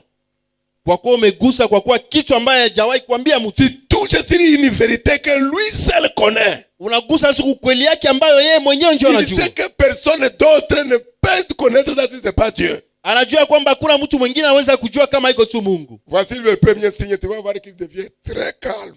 Angalia alama ya kwanza, utaona anakuwa mpole. Bon, après tout, bon, tu peux parler alors. Unaweza sema De temps sasa, en temps quand même, ce que tu dis, il y a des choses intéressantes. Non, tu lui as déjà eu. kwa vitu ambavyo unasema kunakuwa vitu ambavyo vinakuwa vya maana, unakusha kuendesha kumpata pale. Lis les versets. Soma shairi, À chaque fois que tu lis un verset, na wakati wote unaposoma shairi, le Saint-Esprit est en train de te dire, dis-lui comme ça. na Roho Mtakatifu atakuwa anakuambia umwambie hivi. C'est pourquoi Ndiyo maana c'est les dons spirituels sont les dons surnaturels. Ce n'est pas humain, on ne réfléchit pas pour ça. Ça n'a rien à voir avec le niveau intellectuel. Non, ça n'a rien à voir. aufikirie kwa hiyo iko kimwili, hautafikiria unaanza fanya utapanga hivi, hapana, itokane na hiyo. Si vous allez vers un pasteur, Kama unaenda kwa mchungaji, il commence, il prie pour vous, anawaombea, mais pour te parler ce que Dieu a dit, vous voyez, il commence à faire comme si les jumelles. Bon, je vais voir, Dieu me dit, il veut mentir. On ne réfléchit pas pour donner une révélation. S'il veut réfléchir, il veut mentir. anaanza kufikiria, anaanza kuona, akianza kufikiria vile anatafuta sema uongo, kwa kuwa hawafikirie kwa kule Mungu anakupatia. On avait un jeune pasteur, Tulikuwa na kijana mchungaji, il aime tellement le don de révélation. anapenda zaidi hiyo kipaji ya kufunua, Mais il est né avec le don de divination. lakini alizaliwa na hiyo ya, C'est-à-dire, il peut voir, anaweza kuona, mais c'est voir des ténèbres, ce n'est pas de Dieu. lakini kuona yeye ya giza haitokani Il na peut Mungu. voir vrai, ce qu'il a vu, c'est vrai. Ndiyo anaweza kuona ni kweli yale Mais ambayo pour lui, anaona, ça peut être changé à tout moment. lakini kwake inaweza kubadilika kila S'il est mara. avec l'Esprit de Dieu, il ne peut plus voir. Kama anakuwa na roho ya Mungu hataonaka tena. Mais les jeunes hommes, à chaque fois quand on interroge quelqu'un qui vient nous voir, Na kila mara wakati tunaambia mtu ambaye anakia tuona, il ferme les, il fait comme ça. Il dit, bon, pasteur, il faut lui parler d'abord. Je suis en train de voir. Et j'étais tellement mal à l'aise. Un jour, je lui ai dit, pasteur Manzi, il faut arrêter ça. na siku moja nikaambia mchungaji, unapasha achana na hiyo. Où est la télé là? Que tu regardes dedans, tu fais l'œil. Tu veux dire à la personne. Mikroskopi ama televisheni wako unaangalia jione mzuri ile iko wapi. Si Ambie tu n'arrêtes pas, je vais te honir. na kama wache ndakupatisha haya. Parce que au moment où tu commences ça, Wakati unaanza hiyo c'est l'esprit de divination ça. ni hiyo ya miungu, L'esprit ndio de famille. ya kijamaa. Quand je vais prier, Wakati nitaomba tu ne verras plus rien. hautaona Ça tena va se kitu, fermer. itapotea. Le mieux, Ya mzuri c'est de chercher les dons du Saint-Esprit. kutafuta vipawa Les vya dons Roho aussi, Mtakatifu. ça coule, ça sort. Pia tu ninaanza Ce toka n'est kwa pas aussi urahisi. parler n'importe comment, mais ça sort. C'est pourquoi je te dis, tu dois en être conscient. Unapasha kuwa na hiyo dhamiri. Un jour, Siku il y moja a une akasema, jeune fille akaambia binti moja, que je vois que le fiancé qui arrive, naona kwamba mchumba ambaye anakuja il est teint clair, mais il est bloqué. La fille lui a dit, celui qui te dit là, celui qui est parti. akasema ule ambaye anakwambia vile na yule njoo alikuwa ameenda. Il a arrêté en même temps. Akaachia hapo hapo, Il est rentré dans la prière. akarudia ndani ya Il a maombi, accepté d'être transformé. akakubali kubadilishwa. Aujourd'hui, Leo il prêche les révélations, les vraies sortes. anaanza ubiri sasa ufunuo ya kweli na Il y kweli a un autre inatoka. jeune que j'ai conduit à Christ. Na kuna mwingine kijana nimeongoza kwa Chaque Kristo, fois que je l'impose les mains, kila mara anamtilia mkono, il doit voir. anapashwa aona. Et comme il était dans une paroisse loin de moi, Na vile alikuwa kwenye kijiji ambayo iko mbali na après mimi, le culte, il doit m'appeler pour me dire pendant le culte, j'ai vu. kisha ibada anakuwa ananiita, ananiambia nimeona, Et que je suis allé dire au pasteur. na nimeambia mchungaji, J'ai dit, ouh, il faut arrêter ça. kaambia achia pale. Que non, je vois ça. Mwambia nimeona hiyo. J'ai dit, il faut passer à la maison. Ngambia pita nyumbani. Il est venu à la maison. Alikuja nyumbani. J'ai dit, ce que tu vois là, Yale mbona ona? les yeux là, Hiyo mecho. je vais prier pour toi à partir d'aujourd'hui. Nitaomba kwako kutokea leo. Ces yeux vont s'aveugler Na hiyo mecho itakuwa et les kipofu. vrais yeux Na mecho ya kweli vont sortir. na itatoka. Parce que ça, c'est les esprits de famille, ça. Kwa kuwa hiyo inakuwa pepo ya Ce kijamaa sont hiyo. eux qui te... Comment tu peux voir Dieu ne font... Les Saints-Esprits ne travaillent pas comme ça. Roho On Mtakatifu n'a pas un hatumiki. miroir où tout le temps, je vois tel en train de faire ceci, en train de faire ça. Non, ça ne marche pas comme ça. Hakuna kioo ya kwenye kuona sema naona uko nafanya hivi, uko nafanya hivi. Hapana, itembee hivyo. Quand il est rentré à la maison, il m'a dit, oh papa, je ne vois plus. Wakati alirudi nyumbani akaniambia, baba, sioni tena. Le jour où tu vas voir vrai. Siku ambayo utaona ya kweli. Commence à méditer la parole. Anza tafakari Commence maneno. à lire Daniel. Anza soma Il faut Daniel. lire Ézéchiel. Soma na C'est Ezekia. des hommes que Dieu utilisait par des visions. Kuna watu ambao Mungu alikuwa anatumia kupitia Sans vous maono. mentir, aujourd'hui, Leo c'est un véritable prophète. anakuwa nabii mkubwa. Même moi, Dieu l'utilisait beaucoup pour me parler de ce jeune homme-là. Acha mimi Mungu ananitumia kwa kupitia huyo mtu. Et quand il parle, tu sais que c'est l'Esprit de Dieu qui parle. Na wakati anasema unasikia roho wa Mungu ndio anasema. C'est pour dire quoi? Tout ce que les gens peuvent prophétiser, la prophétie peut être vraie, mais cela peut être une divination. Inamaanisha nini? Yote ambayo Mungu anaweza sema unabii basha kuwa kweli, lakini iko tu ya kuona ya kimungu. Donc, deuxième catégorie, don de puissance. Na ya pili inakuwa hiyo kipaji ya C'est la uwezo. foi, opérer des miracles et des Na kwa guérisons. imani kufanya miujiza na kuponyesha. Il y a troisième catégorie, don Na aina ya vocaux, tatu. c'est-à-dire prophétie, les langues, l'interprétation des Inakuwa ya langues. unabii, kutafsiri. Maintenant, je voulais un peu insister sur les dons de guérison, Nimetaka kukazia kuhusu hiyo ya uponyaji avant de continuer. kabla tuendelee. De la même manière, Hivyo hivyo les médecins sont formés, wanganga wanafunzwa. il y a des dentistes, Kunakuwa wa kutosha il meno, y a des ophtalmologues, kunakuwa wale wa kutunza masikio la liste est longue. na Je Esau ne iko vais kubwa. pas continuer, je risque de parler des hérésies. Naweza kusema vitu ambavyo havifai, Et pourtant, il est là. ingawaje wenye wanahusika na hivyo vitu wako humo. Même dans les dons de guérison, Hata ndani ya huduma ya uponyaji, quand il y a les dons de guérison, kama unakuwa na huduma ya il y a uponyaji, des maladies bien précises. kunakuwa magonjwa ambayo inakuwa ya mzuri. Je n'ai pas dit que si Dieu t'utilise pour guérir les paralytiques, Si qu'il ne peut pas t'utiliser aussi pour guérir le diabète. Non. Ce n'est Sikusema pas ça que kwamba je kama dis. Mungu anakutumia kwa kuponya viwete, hata kutumia kwa Mais kumaliza là où magonjwa tu ya seras diabete. beaucoup plus performant, Lakini mahali ambapo utakaza zaidi c'est pour certaines maladies bien précises. ni kwa ajili ya magonjwa ambayo inakuwa vizuri sana, inakuwa na Il y a un homme de Dieu ghanéen qui s'appelle Adjinansare. Madame il le connaît. kunakuwa mtu wa Mungu ambayo anakuwa huko Ghana. Si cet homme arrive dans cette ville-là, Kama huyo mtu anafika ndani ya hiyo mji, c'est quelqu'un a un problème d'oreille, kama mtu anakuwa na tatizo ya un masikio, problème des yeux, ya kuona, lui n'a même pas besoin d'attendre que Dieu va lui parler. yeye ana hata haja ya kuwasubiria Mungu amwambie. Ça là, Hiyo le don là, hiyo lui a vipawa permis d'ouvrir les églises du monde entier. imemsaidia Il est kufungua allé au makanisa mahali Pakistan. pote. Alienda Et vous Pakistan, connaissez là-bas, c'est le fief d'islam. na mnajua huko ni Waislamu ndio wanatawala mingi. Il a ouvert l'église. Aujourd'hui, son église prend plus de 10 000 personnes. Amefungua kanisa ambayo iko na watu wengi sana, zaidi ya watu. Même ceux qui travaillent avec lui, Hata wenye wanatumika nao ils n'ont pas les dons là. Les dons n'est pas effectif comme lui, mais presque tous ils ont les dons de même maladie. na hawana hiyo vipawa kama vile yeye, ingawaje nao wanakuwa On wanaponyesha. est allé ramasser dans toutes les provinces de Pakistan pour amener les gens qui n'entendent pas. Wakaenda katika mji yote ya Pakistan kuleta watu ambao C'est un hawasikii. pasteur qui prêche toujours. Il sourit du début jusqu'à la fin. Ni wachungaji ambao wako wanahubiri, wanacheka kumwanzo hadi Il est mwisho, toujours content. wako tu wanafurahi. Mais quand il arrive au moment de la prière, Wakati wanafikia kwa muda wa maombezi, il parle doucement comme Adeboye. anasema polepole kama Deboy, Please, put your finger in your ears. samani, Tu peux mettre kuna le doigt dans ton oreille. samani, naweza tia kidole katika masikio yako, I'm going to pray. Il prie. na anaomba, Quand il dit enlève, na wakati anasema utoshe, la personne est guérie. na huyo mtu anapokea uponyaji. Il a eu où? Alipota wapi? Son père, son mentor, c'était celui qui vient de décéder, Massimo. C'est qui encore? Hein? Hein? Oh, il est venu à Lomé.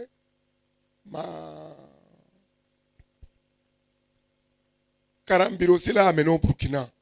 Papa Karambili naye alimleta huko Burkina. Ce n'est pas Massimo. C'est Marcelo, quelque chose comme ça. C'est un vieil, il est mort en 87 ans. Amekwisha toweka tayari. Celui-là, c'est le don qu'il avait. Ni hiyo karama Vous ndio allez alikuwa nayo. compter que les évangélistes ont les dons différents aussi pour les paralytiques. Mais tu vas constater que c'est les paralytiques, mais d'autres maladies sont là. Utaona kwamba wengine wanakuwa na manani ya mengine, lakini hiyo ulemavu iko tu pale. Mais la même personne peut avoir les dons de foi. huyo mtu anaweza kuwa na hiyo pia karama ya imani. Et quand il va prier pour d'autres maladies par la foi, ataombea vipawa vingine kupitia il y aura imani, des résultats. kutakuwa tokeo. Donc pour le don de guérison, Kwa hiyo ya si uponyaji, tu as prié pour quelqu'un, kama uliombea mtu pour une maladie spécifique, kwa magonjwa fulani, il a eu la guérison, amepokea uponyaji, continue. Tu endelea. vas constater à chaque fois que tu vas rencontrer cette maladie, tu pries, il y aura toujours la guérison. Utaona wakati yote utakutana na hiyo magonjwa, unamwombea, kutakuwa uponyaji. Ah, tu veux connaître pour ton pasteur, il s'agit de quelle maladie? Unapaswa kujua kwa mchungaji wako ni kwa Je magonjwa ne te gani. dis pas. Sitakwambia. Parce que ce n'est pas moi qui guéris. Kwa kuwa iko mimi Ce qui ninaponyesha. est sûr, Yale ambayo tout yanakuwa ce qui a ukita. rapport avec thorax, Yale ambayo yanatokana na la hiyo poitrine, kifua, le cœur, moyo, les yeux, macho, ça, la Iyo. guérison est automatique. uponyaji inakuwa kamilifu. Quand le Saint-Esprit me le confirme qu'aujourd'hui je vais le faire, Kama Roho Mtakatifu anahakikisha leo il va guérir utafanya, la personne. ataponyesha huyo Toutes mtu. maladies spirituelles Magonjwa yote ya kiroho qui ont été envoyées spirituellement, ambayo ilituma ndani ya kiroho, Dieu doit se manifester. Mungu anapaswa kuonekana. Amen. Amen. Donc nous allons toucher ce matin Tutagusa asubuhi ya leo le dos de la parole de connaissance. maneno ya Ça, Il y a tous ceux qui ujuzi. viennent à l'église, c'est ce qui les amène.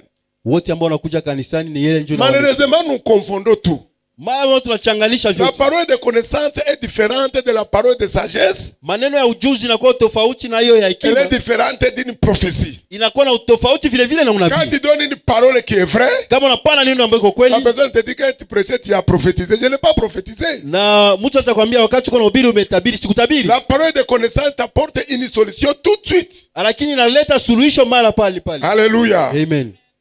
Nous allons lire le Proverbe 3, 19 à 20. Tutasoma Mezali 3:19-20. C'est par la sagesse que l'Éternel a fondé la terre. Kwa hekima ama ujuzi ndio Bwana ameumba C'est dunia. par l'intelligence qu'il a fermé les cieux. Kwa ufahamu ndio Bwana akaimarisha C'est par mbingu. sa science que les abîmes se sont ouverts. Kwa ujuzi ama elimu ndio hiyo vimuni Et que les imeumba. nuages distillent la rosée. J'arrive. Et que les nuages distillent la rosée. C'est-à-dire les nuages. Hiyo mawingu, C'est les nuages qu'il faut tomber la rosée. mawingu ndio inaleta hiyo baridi. Amen. Amen. Donc, apôtre Paul a dit Mtume Paulo alisema qu'il court pour chercher l'excellence de la connaissance de Christ. anakimbia ili atafute ama ujue ujuzi wa Kristo. La nature même de la connaissance est informative. Hata hiyo hali ya hiyo inakuwa informative. C'est-à-dire, tu as besoin d'une information pour une situation bien précise. Yamaanisha kwamba unahitajika kujua ulipate kujua vizuri zaidi. C'est une parole stratégique donnée par Dieu à un chrétien. Ni maneno ambayo unapatia kwa Mkristo kupitia Mungu. Alléluia. Amen. Tu es dans une situation confuse et tu ne comprends rien. Uko ndani ya hali ambayo inakuchanganisha uelewe kitu. Dieu te donne une parole de connaissance. Mungu anakupatia neno ya ujuzi. Ce n'est pas ta connaissance à toi. Haiko ujuzi kwa C'est ajili la yako. connaissance qui vient de Dieu directement. Ni ujuzi ambao unatoka kwa Mungu mara. Il te communique en fait la solution. Anakupatia ili upate kuleta suluhisho. Amen. Amen. C'est pourquoi quand on l'exerce, Ndio maana wakati kuna itia ndani on ya fait kazi, très attention. ulifanya fanya Pour maangalisho qu'on ne te traite pas de sorcier. ili wasinge likwambia uko mchawi. J'étais dans une église, Nimekuwa ndani ya kanisa, ça ne fait pas très longtemps. haiyakawia. J'ai reçu une parole de connaissance, Nimepokea maneno ya hekima, mais je n'ai pas dit ça à la personne. lakini sikwambia hiyo kwa huyo mtu. Jusqu'aujourd'hui. Hadi sasa. Pourquoi je dis que si tu ne fais pas attention, on va te traiter de sorcier. Ndio maana nilikwambia kama ufanye angalisho watakuita uko mchawi. Un homme et sa femme sont dans leur maison. Ils Mke ont na mume wako disputé dans leur chambre. wamekuwa wana korogana katika chumba yao. La femme se plaint même chez ses camarades. Na acha mwanamke anaenda kumshtaki kwa rafiki zake. Et c'était absurde. Na ikakuwa vigumu zaidi. L'homme veut faire quelque chose à l'église. Na huyo mtu alitafuta kufanya kitu ndani ya Il veut kanisa. le faire pour Dieu. Alitafuta kufanya kwa ajili ya La Mungu. femme s'oppose. Na huyo mwanamke wake Jusqu'à dire anampinga. à ses camarades, si mon mari fait ça, Na kuambia kwa rafiki hata kama mume wangu moi je anafanya vais hivyo, divorcer. mimi Si tu as tutaachana cette naye. parole-là, tu vas aller le dire. Kama unapata hiyo maneno tena mwambia. Tu vas te taire, tu le regardes seulement. utanyamaza tu na C'est quand ces derniers viendront te demander, na wakati watakia kukuuliza. oh, je ne comprends pas ce qui arrive. Moi-même, je ne dirai rien. Na hata mimi mwenyewe sitawaambia. Parce que Dieu m'a déjà prévenu Kwa kuwa Mungu amekwisha kuniarifu que c'est la femme qui a endurci le cœur de son mari. ya kwamba ni mke ndio anafanya moyo mgumu ya bwana Parce wake. que si je parle, je dois ajouter une autre parole maintenant. Kwa kuwa kama nasema nitaongeza nyingine neno. Ça a été le cas de Anania et Saphira. Ilikuwa mfano wa Anania na Safira. Ils se sont entendus dans leur maison Walikamata mpango katika pour nyumba aller yao mentir à l'église. kwa kwenda kukosa ndani ya kanisa. Apôtre Pierre qui n'a pas pitié, Na mtume Pierre ambaye alikuwa na il woga les a tués sur les champs. akawaua pale Il pale. a dit que vous êtes entendus dans la maison pour venir mentir, pas mentir à Pierre, mentir au Saint-Esprit. Akasema mkaongea nyumbani mwenu kwa kuja kudanganya, haiko kwangu mimi lakini Il a kwa Roho déclaré à Mtakatifu. l'homme la mort, il est mort sur les champs. Akaambia yule mtu akufe pale Après, c'est pale. la femme qui est venue. Kisha mwanamke ndio Et akuja. voici là où on vient d'enterrer ton mari. Angalia mahali ambapo wanamaliza kuzika mume Vous wako. vous êtes entendus pour mentir au Saint-Esprit. Mumepatana kwa kukosea kwa Roho Il Mtakatifu. y a certains dont il faut avoir la sagesse pour les utiliser. Na kuna vipawa vingine unapaswa kuwa na hekima kwa kutumia. Même le jour où je continue à rencontrer ces couples, je regarde, je ne dis rien. Acha nakutana na wale watu si Normalement, c'est les hommes qui interdisent à leurs femmes, parce que c'est les femmes qui donnent beaucoup plus au Seigneur. kweli ni wanaume ndio wanazuiza wanamke kupana, lakini mwanamke ndio anapana mingi kwa Bwana. Mais ici, c'est le contraire. Hapa sasa inakuwa mbali La mbali. femme dit à son mari, si tu oses, Mwanamke ndio anaambia Bwana, regardez nos problèmes, angalia shida regardez zetu, nos besoins. angalia haja zetu, Pardonne un peu. kamata kidogo. Oh, ça ne me dit rien. Yeye aniambia kitu. Moi, je suis pasteur. Mimi kama Je mchungaji suis là pour prêcher. naendelea Si kuhubiri la parole était saisie, kama neno la kugusa. qu'est-ce qui me compte? Après tout, si tu donnes, c'est toi qui seras béni après. Kwanza kama unjo unapana unjo utabarikiwa. Et la femme dit à son mari, Na wewe mwanamke anaambia bwana en wake, tout cas, je ne suis pas d'accord. kwani siku On devrait faire comme ça. tungifanya hivyo. L'homme accepte. Bwana anakubali. Dieu me parle dans ma maison. Mungu ananiambia kunyuma Voilà ce yangu. qui se passe. Angalia yenye inapitikana. Est-ce que je peux aller leur dire? Je naweza kuambia Parce que je sais un jour, kwa kuwa najua siku moja ce sera connu. itajulikanaka. Pourquoi? Kwa nini? Quand ils vont commencer à venir me parler de leurs problèmes, Kwa kuwa wakaanza niambia shida zao, c'est là où je vais profiter de l'occasion pour dire, pale ndio ndaanza kuambia sasa, vous avez menti à Dieu. mulikosea Mungu, Vous vous êtes disputé dans la maison. mulikorogana nyumbani mwenu.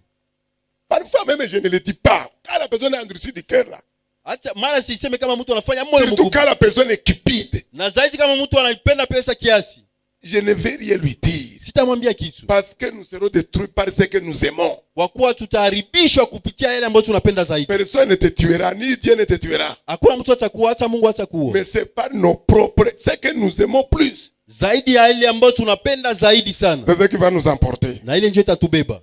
Apôtre Paul a parlé de l'excellence de la connaissance. Na mtume Paulo alisema ujuzi sana ya kuelewa Bwana, Ce n'est pas de l'orgueil. haiko kiburi. S'il y a un tel message, je donne ça dans une grande église là où il y a des chrétiens matures. Kwa hiyo ujumbe kama tunapana kanisa kubwa ambayo kunakuwa Wakristo ambao wanakomaa, Je serai béni au-delà de tout ce que je fais dans le ministère. nitakuwa nimebarikiwa kuzijia yale yote ambayo Parce que nafanya c'est ndani le ya kanisa. message qui transforme les chrétiens. Kwa kweli ni ujumbe ambao Ce ne unabadilisha sont pas des Wakristo. discours, c'est la réalité spirituelle. Haiko tu kusema sema, lakini inakuwa ya uhakika ya roho.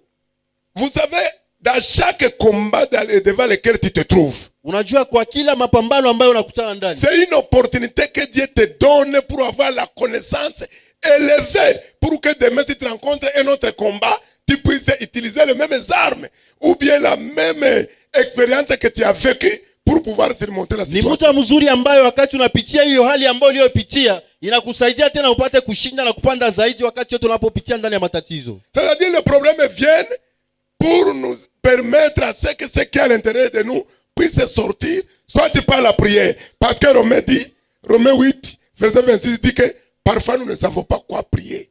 Mais le Saint-Esprit intercède en nous. Ça je vais ajouter. Quand il intercède à partir de nous, il nous donne la connaissance élevée pour comprendre et régler nos problèmes. Inatusaidia na tupatia ujuzi ambayo tunapasha kutatiwa shida zetu. Deuxième chose, elle apporte la conviction du cœur. Kitu ya pili inaleta ile kuhakikishiwa ya ndani ya moyo. Tu n'as pas besoin qu'un homme vienne te convaincre. Hauhitaji mtu akuja kukuhakikishie. Nous allons lire dans Jean chapitre 1er, verset 48 à 49. Tutasoma Yohana 1:48-49. Philippe rencontra Nathanaël et lui dit, Filipo akakutana na Nathanaeli akamwambia, nous avons trouvé celui de qui Moïse a écrit dans la loi et dont les prophètes ont parlé. Tumekutana yule ambaye aliandika ndani ya sheria na wale ambao wanabii walisema. Jésus de Nazareth, fils de Joseph. Yesu Kristo wa Nazareti mwana wa Yusufu. Nathanaël lui dit, Nathanael akamwambia, peut-il venir de Nazareth quelque chose de bon? Je, kunaweza kuja Nazareti kitu ya mzuri? Philippe lui répondit, viens et vois. Filipo akamjibu, Jésus voyait venir à lui Nathanaël et dit de lui, na Yesu Kristo akakuja kwa Nathanael akamwambia, voici vraiment un Israélite dans le cœur il n'y a pas de fraude. Angalia Muisraeliti ndani mwake ambamo hamuna kitu mbaya. D'où me connais-tu? Lui dit Nathanaël. Wapi unanijua? Akamwambia Nathanael. Jésus lui dit, avant que Philippe t'appela, Yesu akamwambia, kabla Filipe akuite, quand tu étais sous le figuier, je t'ai vu. Wakati ulikuwa ndani ya mti nilikujua. Nathanaël répondit et lui dit, Nathanael akajibu akamwambia, Rabbi, tu es le fils de Dieu, tu es le roi d'Israël. Mwalimu, uko mwana wa Mungu, uko mfalme wa Israeli.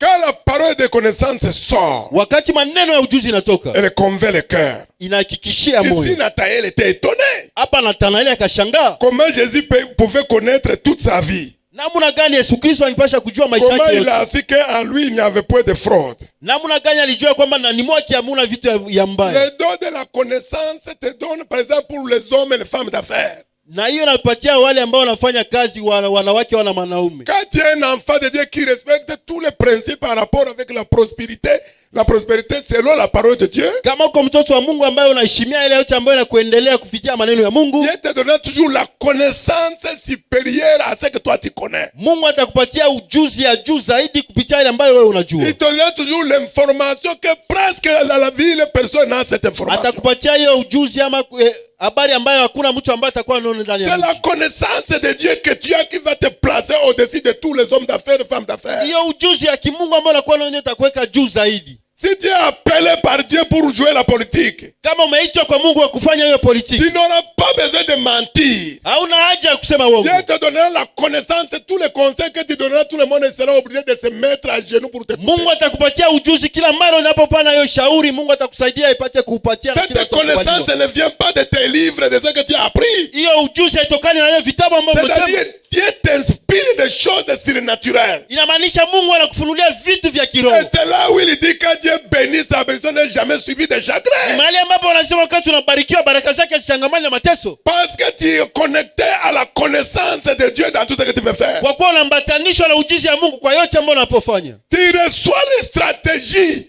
pour faire tout ce que tu veux opérer. Unapata mbinu ya kufanya yote ambayo unataka kutenda. La parole de connaissance. Maneno ya ujuzi. La révélation de la connaissance de Dieu. Hiyo ufunuo maneno ya Mungu. Il y a un jour, le peuple les Syriens voulait faire la guerre en Israël. Kwa siku moja ile taifa ilipata kufanya Israeli vita. À chaque fois qu'ils planifiaient wakati wote wanaandaa mapambano pour attaquer Israël, kwa kugombanisha Israeli, l'homme de Dieu était dans sa maison. mtu wa Mungu alikuwa nyumbani mwake. Dieu lui révélait tous les plans que l'ennemi a déjà préparés. Na Mungu yuko anamfunulia mbinu zote ambayo adui yashapanga. Et chaque fois qu'ils avançaient, ils tombaient dans l'embuscade de l'armée d'Israël. Na wakati wote wanaendelea wanaanguka ndani ya hiyo kambi ya Israeli. Et le roi de la Syrie a dit que non. Na mfalme wa Syria Je dois chercher les traîtres parmi vous. Ninapasha tafuta yule ambaye anakuwa. Comment ça veut dire que nous planifions en secret, mais quand nous voulons attaquer Israël et au courant de là où nous allons entrer? Namna gani wakati wote tunataka kushambulia Israeli na jua na tuingia ndani ya mapambano? Il y avait des officiers qui avaient accompagné Naaman pour rencontrer l'homme et ils ont dit non, en Israël il y a un homme là. Na kulikuwa wale watu ambao walifikira Naamani wakati aende. Tout ce que tu veux dans ta chambre à coucher, Dieu lui révèle dans sa chambre. Huko Israeli kuna kwa mtu wa Mungu ambaye wakati wote wanataka kufanya kitu Mungu anakufunulia ndani ya chumba. Quand nous sommes allés avec le général Naaman, wakati walienda na huyo général Naaman, il n'a même pas eu la peine de sortir pour nous voir. De la maison, il a dit allez vous laver cette fois, il aura la guérison. Mtu wa Mungu hakutoka hata nyumbani mwake, alimpatia tu shurti ya kwamba uende jitupa mara 7 na utapata uponyaji. C'est seulement qui donne la solution en même temps. Ni maneno tu yanapana suluhisho kila mara. Alléluia. Amen. Je la libère maintenant au nom de Jésus. Ninaiachilia sasa kwa jina la Yesu. Parce que je l'ai reçu depuis Kisangani. Kwa kuwa nimepokea toka Kisangani. Il y a une femme dans cette église qui attend un enfant, elle va recevoir l'enfant très bientôt. Tu viendras me dire que tu es enceinte. Na kuna kwa mama ambaye anasubiria mtoto atapokea na atakia nyambia kwamba amezaa. Ça ce n'est pas une prophétie. Hiyo iko unabii. L'enfant est là. Mtoto yuko pale. Je l'ai vu. Nimemwona. Et Dieu m'a dit de libérer cette parole pour te rassurer que l'enfant arrive. Na Mungu ameniambia nitoe neno kwa kuwa Mungu ameniambia kwamba mtoto Je anakuja. ne sais pas c'est qui. Sijue ni nani. Mais tu attends un enfant. Lakini unasubiria mtoto. Dieu te donne l'enfant. Mungu anakupatia mtoto. Dieu me l'a dit depuis la première semaine quand j'étais à Kisangani. Mungu ameniambia wiki ya kwanza toka nimekuwa Kisangani. Alléluia. Amen. Et vous verrez s'accomplir Na cela. mtaona imetimilika. Alléluia. Amen. Donc, la connaissance que Dieu, quand apôtre Paul parle de l'excellence de la connaissance. Wakati mtume Paulo anasema kwamba kuendelea ndani ya Cet homme dans 1 Corinthiens chapitre 12, il dit, huyo mtu katika Korinto 2 je anasema connais un homme najua mtu qui a été dans le 3e ciel, ambaye alikuwa mbingu ya tatu, qui avait des révélations et des visions qu'aucun homme sur la terre ne peut jamais expérimenter cela et vivre. ambaye alikuwa ameona hiyo maonyo na vinywa. Hakuna mwanadamu ambaye anapasha kuona na Or, kuishi. dans son humilité, c'était lui-même. Ingawaje katika kujishusha yake alikuwa yeye Tous ceux mwenyewe. qui ont marché Jésus, personne n'a expérimenté les révélations d'apôtre Wote Paul. ambao walitembea na Yesu Kristo hakuna mtu ambaye ameishi kama vile C'est mtume pourquoi tu Paulo. peux commencer l'église aujourd'hui, tu vas te passer même ton pasteur. Ndio maana unaanza kanisa leo na utashinda hata mchungaji wako. Cet homme, il est allé voir même devant le trône de Dieu. Huyo mtu akaenda kuona hata mbingu ya tatu ya Mungu. Il a eu la connaissance excellente de Dieu. Akapata ujuzi ya kuendelea Il kimungu. était en prison, mais on ne pouvait pas véritablement, on ne peut pas emprisonner la révélation. Alikuwa ndani ya gereza lakini hawangifunga hiyo Tous ufunuo les wake. épîtres qu'il a écrits, il était en prison. Hiyo mashairi yote aliandika alikuwa ndani ya gereza. Il communiquait la révélation que nous utilisons aujourd'hui. Alikuwa anapana ufunuo ambao tunatumia C'est leo. pourquoi il dit, je suis enchaîné, mais la parole de Dieu n'est pas enchaînée. Ndio maana anasema kwamba niko ndani ya minyororo lakini maneno ya Mungu Et si vous hayafungwi. lisez les épîtres de Paul, Na kama mnafanya ile vitabu vya Paulo, c'est la vie de l'esprit qui est dedans. inakuwa maisha ya roho ndio iko S'il ndani. te donne la connaissance révélée, Kama nakupatia ujuzi ya ufunuo je dis qu'une femme aura un enfant. ya kwamba kuna mwanamke atapata Je ne mtoto. peux pas aller m'asseoir et réfléchir que bon, il y a une femme qui n'a pas d'enfant. Je vais déclarer depuis la chair, ça va s'accomplir. Ça ne peut pas. Sitaenda kufikiria au kuna kuwa na mwanamke ambaye ana mtoto, ndaenda sasa kufikia, haitafikiria hivyo. Quand Dieu me l'a dit, je ne priais pas pour les femmes qui n'ont pas d'enfants. Wakati Mungu anyambia isikuwa siombee kwa ajili ya Moi, watu je ambao priais wana pour watoto. l'église en général. Nilikuwa naombea kanisa kwa Que l'église ujumla. prospère. Kanisa Que iendelee, l'église réussisse. kanisa ifaulu. Et vous allez voir les jours à venir cette église que tout le monde est en train de dire, oh, ils ne sont pas nombreux encore.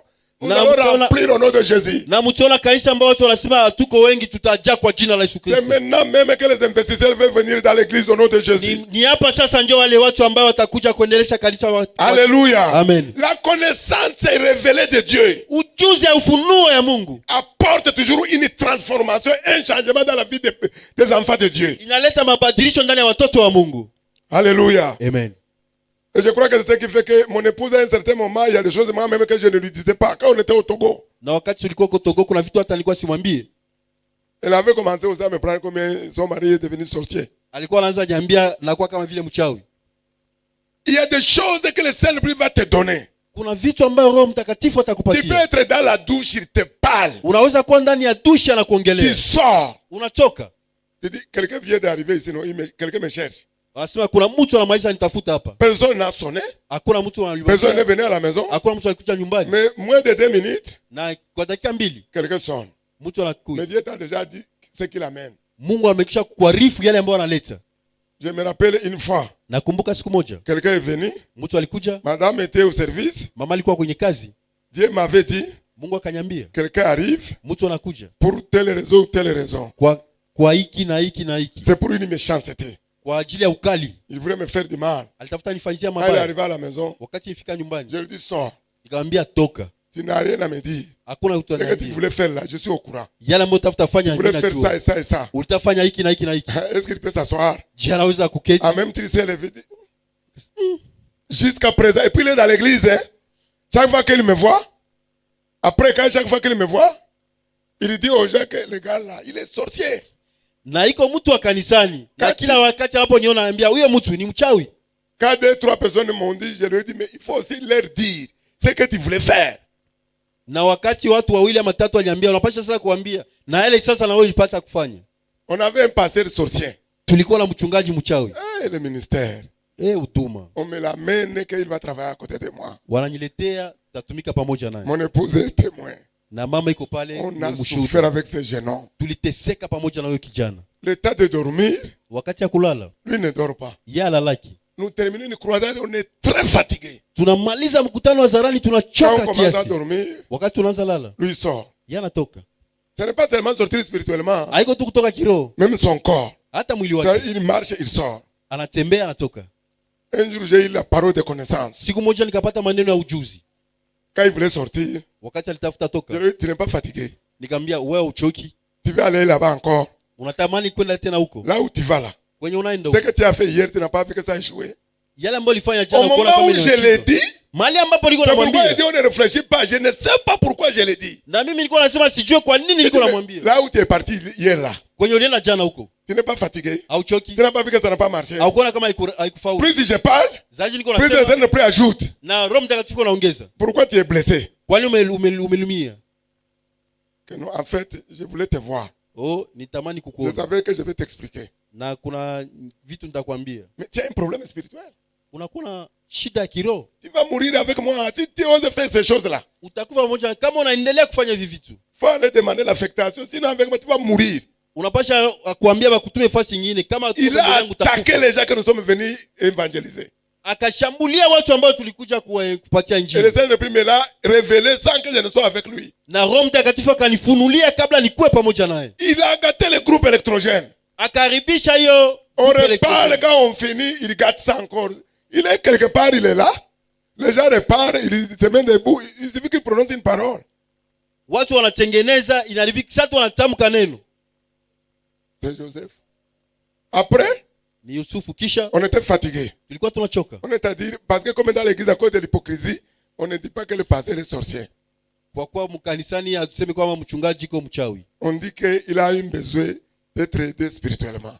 Tunasema kwamba anahitajika kusaidiwa mkiroho. Nous avons décrit ce qu'il fait, ce qui se passe. Yale ambayo napitikana À vous de savoir qui il est. ni kwenu nini kujua iko nani.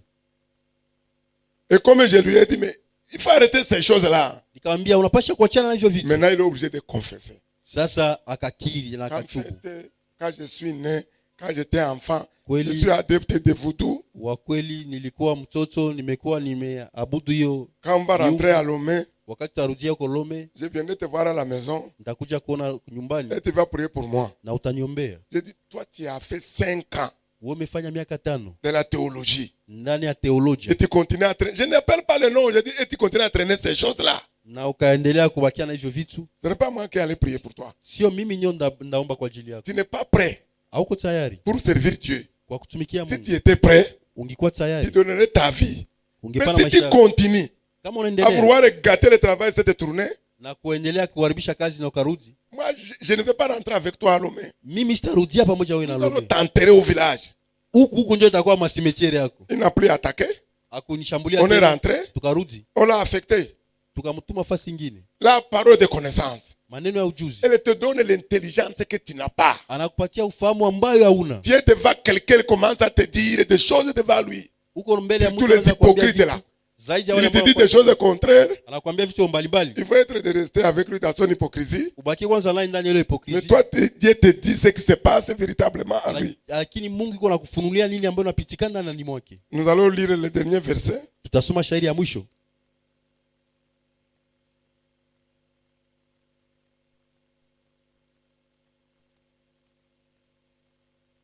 Nous allons lire Nombre 24, le verset 16. Tutasoma Hesabu 24:16. Parole de celui qui entend les paroles de Dieu, Maneno ya yale ambayo anasikia maneno ya Mungu, de celui qui connaît les décès du Très-Haut, na yale ambayo anajua mpango ya yule ambaye de anakuwa celui juu, qui voit la vision du Tout-Puissant, na yule ambaye anaona maoni ambayo anakuwa celui juu, qui se prosterne et dont les yeux s'ouvrent. yule ambaye anashuhudia na mecho Si ya vous mafunguko. lisez le chapitre 24 là, Kama unasoma shairi ya il 24, s'agit de Balaam. unakuwa Balamu. C'était un vrai prophète Amekuwa nabii mkubwa au début. kwa mwanzo, Mais arrivé à un certain moment, lakini kwa kufika kiwango quand le kingine, peuple d'Israël quittait l'Égypte, wakati taifa iko natoka Misri, il y a un roi méchant qui a demandé à Balaam d'aller maudire le peuple d'Israël. kuna yule ambaye alimwambia kwamba aende kulainia hiyo taifa ya Israeli. Parce que partout là où le peuple passait, Mahali pote ambapo taifa iko Dieu napita, leur donnait des instructions pour battre ses ennemis. Mungu anawapatia mwelekezo kwa kupiga Et il ne adui. voulait pas qu'il passe chez lui. Hawakutamania wapite kwake. Quand il a appelé Balaam, Wakati alita Balamu, Balaam a été comme le pasteur d'aujourd'hui. Balamu iko kama wachungaji wa leo. Dieu lui a dit clairement, Mungu akamwambia wazi il wazi, ne peut pas maudire celui qui est béni. hautalainia mtu onyesha barikiwa. Balak a envoyé l'argent. Baraki akatuma pesa, Il lui a donné beaucoup d'argent. akatuma pesa ya kiasi Et nyingi, pour la première fois, na mara ya kwanza Dieu a fait parler une ânesse à cause de l'endurcissement de son prophète. Mungu akasemesha hiyo punda kwa ajili ya kufanya moyo mgumu kwa ajili ya nabii. Il est sur l'âne, Iko ndani ya hiyo farasi. arrivé en chemin, Fika njiani, Dieu va apparaître, il lui dit, faut pas aller. Mungu akamchomokea akamwambia usingelienda. Vous voyez, une fois ici, nous avons parlé du pouvoir de la parole prononcée. Tumesemea hapa mara moja hiyo maneno ya Vous nguvu ya voyez maneno que ya Dieu maneno. lui-même n'est pas d'accord Unaona- que son peuple soit maudit. Unaona hata Mungu mwenyewe afurahie taifa yake lainiwe. Si ça ne fait rien, Dieu allait lui dire, non, va dire tout ce que tu veux, mais je ne vais pas permettre que ça s'accomplisse. Non. Kama imfanye kitu angemwambia wende tu, lakini akuyaruhusu hiyo. Arrivé en route, l'âne a refusé de continuer la marche. Kufika njiani hiyo nyama ikakatala kuendelea. Il a commencé à le frapper. Ikaanza mpiga. L'âne maintenant, à un certain moment, il a parlé. Farasi sasa mara moja ikaanza Tu kusema, m'utilises depuis très longtemps. unanitumia siku nyingi, Je ne t'ai jamais désobéi. si ya kukataliaka. Mais pourquoi tu me frappes? Kwa nini unanipiga? Dieu leur a ouvert les yeux. Mungu akamfungua Il macho, a vu qu'il y avait un ange devant et avec l'épée. ukaona kuko malaika mbele yake ambaye anakuwa na mpanga, Et c'est Dieu qui ne veut pas qu'il aille là-bas. na Mungu ndio akutamania aende huko. Mais la Bible nous dit, là où nous venons de lire, Biblia inatuambia mali tunamaliza soma que parole de celui qui entend les paroles de Dieu, ya kwamba yule anasikia maneno ya Mungu, celui qui connaît les desseins de Dieu. yule ambaye anajua mpango wa Mungu. Nous avons lu Proverbe au début, verset 19, verset 21, Tumesema kwa mwanzo Mezali que nous avons beaucoup de projets dans nos cœurs. ya kwamba tuna miradi mingi Mais mioyoni nous mwetu. devons avoir la connaissance des desseins de Dieu pour notre vie. Tunapasha kujua hiyo sasa ambayo inakuwa mpango ya Mungu ndani ya maishani mwetu. Quand nous connaissons les desseins de Dieu pour notre vie, Wakati tunajua mpango ya Mungu katika maishani mwetu, nous n'allons pas vivre une vie de frustration. hatutaishi maisha ya woga. Jésus a dit, Yesu amesema, je suis la lumière du monde. niko nuru ya dunia. Et celui qui me suit, Yule ambaye ananifuata il ne marchera pas dans les ténèbres, mais il aura la lumière de la vie. hatatembea ndani ya giza, lakini atapata mwangaza wa Notre vie dunia. doit être éclairée. Maisha yetu inapasha kuwa na Quand mwangaza. nous avons des difficultés, Kama tunakuwa na tatizo, c'est que dans cet aspect-là, nous sommes dans les ténèbres. inamaanisha ndani ya hiyo kiwango tuko ndani ya Une giza. fois nous sommes éclairés par la connaissance de Dieu, Mara tu tutakuwa tunapatia hiyo ujuzi wa les Mungu ténèbres disparaissent. na hiyo giza inatoka. Alléluia. Amen. Je préfère m'arrêter ici Na tamania kuishia hapo, et nous allons continuer la semaine prochaine na tutaendelea wiki inayokuja lors du séminaire. kwa ajili ya hiyo semina. Cette semaine, nous allons toucher là-dessus. Na hiyo wiki tutagusia hapa chini, Et le séminaire, nous allons voir tous ces dons na kwa ndani ya semina tutaona vipawa que vyote, chacun puisse se connaître. Parce que Dieu ne te bénira qu'avec le don qu'il a déposé en toi. Bwana atakubariki kupitia vipawa ambavyo ameweka ndani mwako. Ces dons sont une source de bénédiction. Hiyo inakuwa chemuchemu ya baraka. Je n'ai pas dit ceci, Sikusema hivyo que si j'ai un don de guérison, ya kwamba kama nakuwa na kipaji cha que c'est à kuonyesha vendre. ninakuuzisha. Bon, si j'ai pris pour qu'il est guéri, il faut déposer. Oh, kama anaombea mtu anape natia taarifa, Ça n'a rien à voir. haitokani na kitu hiyo. C'est lui qui opère toutes ces choses au travers de ses dons. Yeye ndio anafanya ile yote kupitia hivyo vipawa. C'est lui sait par quel moyen il va me bénir. Yeye ndio anajua kwa njia gani atanibariki. Au Togo, j'ai prié pour plusieurs personnes. Huko Togo nimeombea watu wengi. Je connais une maman qu'on a amenée, on l'a transportée jusqu'au salon. Najua mama mwenyewe walimleta wako na mbeba hata Une kwenye maman salon. grosse. Mama ambaye anakuwa munene sana. Ah, deux personnes ne peuvent pas. Watu wawili hawawezi. Quand elle a reçu la guérison, Wakati alipokea uponyaji, je vois elle est en train de détacher son pagne. anaanza funga kikwembe yake. Bon, elle ne parle pas français. J'ai dit à son fils, qu'est-ce que maman cherche? Nikasema mama iko anatafuta nini? Que non, elle veut te donner quelque chose. Oh, anataka kupatia kitu. J'ai dit, qui lui a demandé ça? Nani alimwomba hiyo? Que non, on les a dit qu'on ne vient pas chez un homme de Dieu les mains vides. Oh, walimwambia kwamba hawakuje kuona mtoto wa Mungu mikono C'est le mitupu. verset là. Que Et yo shahidi. les bandits s'appuient sur ces versets là pour en faire une doctrine. Ni hiyo ndio wale wakorofi wanashikana na hiyo kwa kufanya ikuwe mila yao. J'ai dit, maman, Kambia mama, ce n'est pas moi qui t'ai guéri. sio mimi nimekuponyesha. Prends ton argent, va à la maison. Chukua pesa zako uende nayo nyumbani. Que non, et pourtant, que quand on vient, j'ai dit, s'il te plaît, Ninakusii ne soyez pas Géasi. tusingelikuwa Geazi. L'homme de Dieu a guéri Naaman. Mungu ambaye alimponyesha, Il a donné le présent. alimpatia hii ya sasa, L'homme de Dieu a dit, je ne prends pas. akamwambia sichukui. Son serviteur, qui attendait l'onction prophétique qui devrait être le prophète suivant. ambaye alisubiria hiyo Le prophète prochain. ambaye ipasha kuwa nabii wa kesho. Quand il a vu son maître dormir, Wakati aliona mwalimu wake akilala, il a couru derrière. akakimbia nyuma yake S'il akamwambia, vous plaît, général. samani, À la maison, il y a des invités qui viennent d'arriver. Oh, nyumbani kuna kwa wageni ambao wanakuja. Et le maître me dit de prendre le présent là et l'argent là. Na bwana ameniambia nikamate hiyo pesa yote. Il est revenu à la maison. Na akakuja nyumbani. La parole de connaissance. Maneno ya ujuzi. Une parole révélée. Maneno ambayo nafunuliwa. Le prophète va lui dire. Na nabii Tu atamwambia. étais où? Ulikuwa wapi? Il commence à mentir. Anaanza sema uongo. Non, j'étais là. Nilikuwa pale. Mes yeux te voyaient quand l'homme là descendait du char pour te donner le présent que je venais de refuser. À partir d'aujourd'hui, la lèpre qui était sur lui va tomber sur toi. Macho yangu ilikuwa na kuona wakati ulikuwa nakuja. Toka sasa ukoma ambao ilikuwa kwake itanguka. Toujours quand quelqu'un me parle de l'argent qu'on dit donc. Wakati mtu ananiambia Cet enseignement me revient toujours à l'esprit. Ne prends pas. Ne prends pas. Ce n'est pas moi. Haiko mimi. En même temps, quelqu'un qui attendait l'onction prophétique pour toute une nation. Yule ambaye alikuwa anasubiria hiyo upako kwa ajili ya taifa lote. Il reçoit le prêt à cause tout simplement de l'argent. Anachukua hiyo ukoma kuhusu tu pesa. En Égypte, celui qui avait les lèpres, on le jetait dehors. Uko Misri yule ambaye alikuwa mkoma il ne pouvait même pas s'approcher des hommes. Angikaribia hata wengine. Il a hérité la lèpre au lieu d'hériter l'onction prophétique. Akaurizi ukoma pale ya kupata urizi ya upako. Laisse la personne partir. Acha mtu aende. Un jour, siku moja, vous pouvez vous rencontrer, peut te bénir. Unaweza kukutana na takubariki. Je n'entends pas la personne auprès de la personne pour laquelle je prie. Usingelisubiria baraka kwa usu mtu ambaye anamwombea. Je préfère retourner auprès de celui qui m'a envoyé. Nafikiria kurudi kwa yule ambaye ametumanisha. Donne-moi mon salaire. Unipatie haki. La personne est guérie. Mtu ameponywa. J'ai telle situation. Niko na hali fulani. Mais aussitôt guéri, zaidi unaponyeshwa, c'est donna. C'est comme si tu viens de vendre cette prière là. Unaanza fanya mabadilisho sasa, unipe na wewe nipe. J'ai ça plusieurs fois. Inakuwa inanirudia mara mingi. La personne est guérie. Mtu anaponya. Je vais te signer un chèque. Ninasigner chèque. J'ai besoin de l'argent. Ninahitaji pesa. Mais quand la voix là vient, rappelle-toi de Géasi. Kumbuka Géasi. Perdre le ministère à cause de l'argent. Kupoteza huduma kuhusu pesa. Perdre le ministère à cause de l'argent qui ne peut même pas résoudre tous tes problèmes. Kupoteza hiyo huduma hata kupesa ambayo. Perdre l'argent et pourtant la même maladie peut tomber sur tes enfants, sur ton épouse. Ingawaje hiyo magonjwa yanaweza kurudia kwa mke ama watoto wako. La plus grande joie dans le ministère, mes bien-aimés, kitu ya kubwa ndani ya huduma mpendwa, ce n'est pas l'argent. Sio pesa. C'est la satisfaction intérieure. Lakini ndio mtu wa ndani. Quand tu pries, wakati unaomba, Dieu exauce. Mungu anajibu. Et la personne vient témoigner.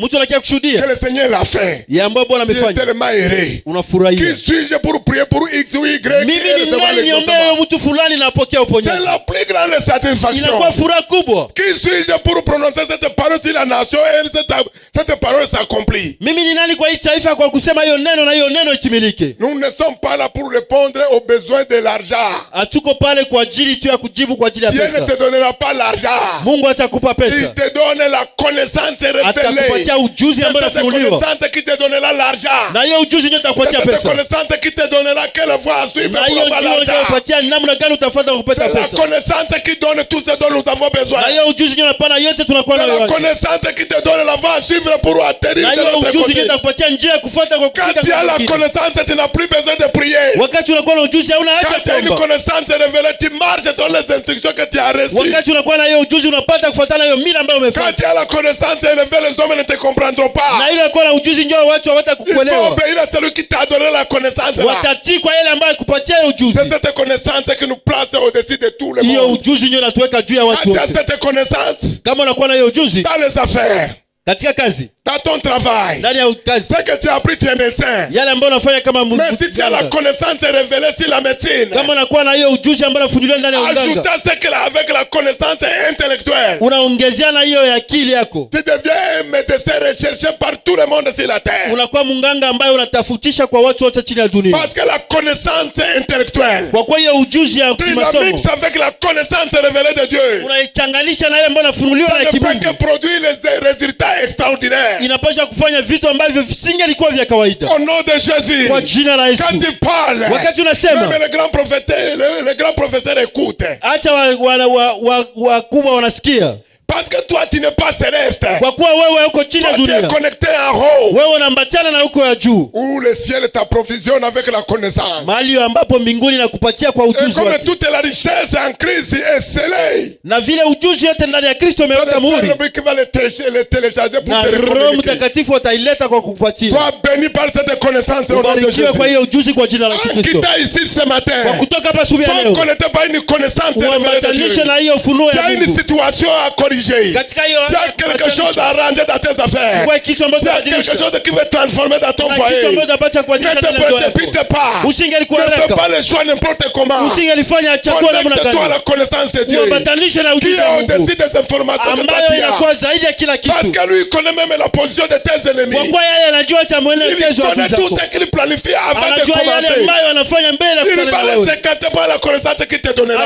Au moment où ils vont t'attendre ici, la connaissance te l'aura mis de l'autre côté. Ils t'attendront là-bas, ils ne te verront pas. Parce que tu as reçu une information qui vient du Créateur. Hallelujah.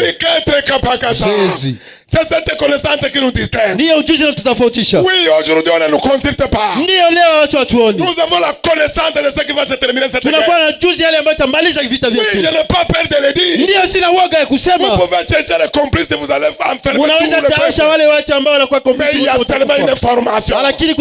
Il faut s'approcher des hommes de Dieu. Il faut se mettre à genoux. Quand il faut prier, il faut donner la connaissance qui vont confondre même les adversaires. Vous allez voir aujourd'hui. Je ne suis pas politicien. Il y a agent de sécurité. Vous allez voir qu'il y aura maintenant la haine. On va commencer à pointer des doigts. Même celui-là est complice. Même celui-là est complice. Si tu as la connaissance de Dieu, même si on cite ton nom, tu ne seras pas arrêté. Même si on cite ton nom, Dieu ne te mettra pas. Parce qu'il t'aura déjà parlé. Je m'adresse à quelqu'un ce matin. Même si on met sur ton compte que tu en fais partie, le Seigneur va les aveugler au nom de Jésus. Il va les confondre au nom de Jésus. Le Dieu que tu adores, c'est le Dieu qui voit. C'est le Dieu qui reçoit des paroles de connaissance pour ses enfants. Ne crains pas. Tu n'es pas dans une église religieuse. Tu es là où Dieu parle. Il te rassure. Quel que soit le combat, utilise ces combats dans les prières pour recevoir la connaissance de Dieu. Tout ce que nous traversons ici sera réglé par la connaissance révélée de Dieu. Alléluia. Amen. Je m'accroche à ce qu'il m'a dit. Dès le commencement, je ne peux jamais oublier. On peut me torturer. On peut faire quoi? Mais je regarde là où il m'amène. C'est la chose la plus importante. Car cette parole me conduira. Cette parole remplira. Et les gens seront impactés. Quand ils sortent ici, tout le monde puisse t'applaudir. Que dans cette église, ils sont toujours contents. Parce qu'ils ont la connaissance révélée de Dieu. Tu dois avoir la connaissance des décès de Dieu pour ta vie. C'est ce qui va te placer au-dessus de tout le monde. Au nom de Jésus, tu vas te mettre sur tes pieds. Et nous allons remercier le Seigneur. Groupe musical. Wanamuziki karibu. Jésus. On peut t'accuser parce qu'il y a quelqu'un qui sera accusé. Ndiyo kuna mtu ambaye atashtakiwa. On va t'accuser. Ndiyo atakushtaki. Il y a un coup qui se prépare quelque part. Ndiyo kuna kwa mpango ambao unapangiwa mahali fulani. Hautakuwa na kitu. Aucun malheur ne t'arrivera. Hakuna hole itakufikia. On peut arrêter tout le monde. Wanaweza kufunga watu wote. Tu n'es pas sur cette liste, je supprime ton nom au nom de Jésus. Ninavuta jina lako huko miongoni mwa kwa jina la Yesu. Ninaitosha kwa jina la Yesu. Là où vous saurez que Dieu parle. Na Mungu atakuepusha. Ces choses arriveront. Hata vitu vitafika. Que Dieu t'avait parlé clairement. Utaona kwamba Mungu amekuzungumzia wazi. Comment on peut arrêter quelqu'un parce qu'il a parlé avec celui-ci, il a communiqué avec lui au téléphone. Namna gani watafunga mtu wakuwa ameongea na huyu amechumuliana kwa simu? Ça n'a aucun sens. Haitokani na kitu. Est-ce que dans la conversation ils ont trouvé que vous avez parlé du mal contre le pays? Kwa kuongea walisema mbaya kwa nchi. Uko ndani ya amani. Bénissez le pays. Bariki nchi. Priez pour le pays. Ombea nchi. Aucun malheur je dis ne t'arrivera. Hakuna ole itakufikia. Aucun front ne s'approchera de ta maison. Hakuna ole itafikia nyumba yako. Parce que tu as reçu cette parole. Kwa kuwa umepokea hiyo neno. Tu as reçu une parole qui te place au-dessus de tout ce qui ont peur. Kwa kuwa umepokea neno ambalo kuweka juu zaidi. Tous ceux qui ont peur, ils n'ont pas d'espérance. Toi tu as l'espérance. Pourquoi tu as peur? Tu as peur de quoi? Tu honores Dieu tous les jours. Tu lui as donné ta vie. Tu n'es plus l'enfant de tel ou tel. Tu es la fille et le fils de Dieu. Combien de fois ils ont voulu arrêter Jésus? Comme il n'avait pas accompli encore sa destinée, le plan pour lequel il était sur la terre, ils n'ont pas pu. Celui qui a choisi le moment, lui-même s'est amené. Et il les a dit, c'est votre heure. Ni muda wenu sasa. Alléluia. Amen. Parce qu'il avait toujours dit, Kwa kuwa amekuwa amesema kila je suis mara, prêt à donner ma vie et la reprendre. niko tayari kupana maisha yangu na Mais kuyachukua. Satan n'avait pas compris. Na shetani alikuwa haelewi. Mais ils avaient cherché à l'arrêter plusieurs fois. Lakini walitamani kumfunga mara mingi. On ne t'arrêtera pas. Hawatakufunga. Ne crains pas. Usiogope. Ne t'inquiète pas. Ne Usingelijali. tourne pas le regard inquiet. Usingelichuka. Au nom de Jésus. Kwa jina la Yesu. La parole de connaissance. Maneno ya ujuzi. Une parole qui vient de Dieu. Maneno ambayo yanatoka kwa Une Mungu. parole qui ne vient pas d'un pasteur. Maneno ambayo yanatoka kwa Une parole mchungaji. qui ne vient pas d'un prophète. Maneno ambayo yanatoka kwa nabii. Une parole qui vient directement du trône de Dieu. Maneno ambayo yanatoka kwa Dieu peut kichwa cha se servir Mungu. de la bouche du pasteur pour te Mungu parler. anataka kutumia kichwa ya Mungu Mais ili la parole akusemee. n'est pas pour le pasteur. Na hii maneno iko kwa ajili ya mchungaji. Quand j'ai préparé mon message, Wakati naandaa ujumbe ce que wangu, je t'ai dit, je ne la fais pas à la maison. yale ambayo niko nakwambia sikuifanya Le nyumbani. Saint-Esprit me dit, Lakini Roho Mtakatifu ne ananiambia, crains pas. usiogope. La connaissance révélée te sera communiquée. Ujuzi ambao Parfois nous croyons mara tunaamini qu'on nous a bloqués. ya kwamba wanatufunga. Rien ne peut pas marcher. Hakuna kitu tendeka. Non, on grandit dans les problèmes. Ndio tunakomaa ndani ya tatizo. Et quand nous grandissons, Na wakati tunakomaa nous tirons des leçons. na tunakamata Ce masomo sont les leçons maswali, là qui nous amènent à surmonter d'autres obstacles. linatusaidia kushinda kiwango ingine na kuvuka kwenye Il ngambo faut nyingine. utiliser ces combats pour avoir une victoire écrasante sur Satan. Une fois Tumia pour hiyo toutes. vita ili upate kuwa na ushindi kuhusu shetani. Derrière ce que tu vois là, Nyuma ile ambayo unaona il y a la gloire de Dieu. kuna utukufu wa Mungu. Il ne faut pas qu'il va t'aveugler. Isingelikuwa Ne kupoefusha, tourne pas tes regards. usingelichunga macho Fixe yako. tes regards sur ce que Dieu t'a dit dès le commencement. Angalia macho yako kwa yale ambayo Bwana amekuanzia kwa mwanzo. Au nom de Jésus. Kwa jina la Yesu. Adoration. Utendavyo vinashangaza, neema yako ni ya pekee.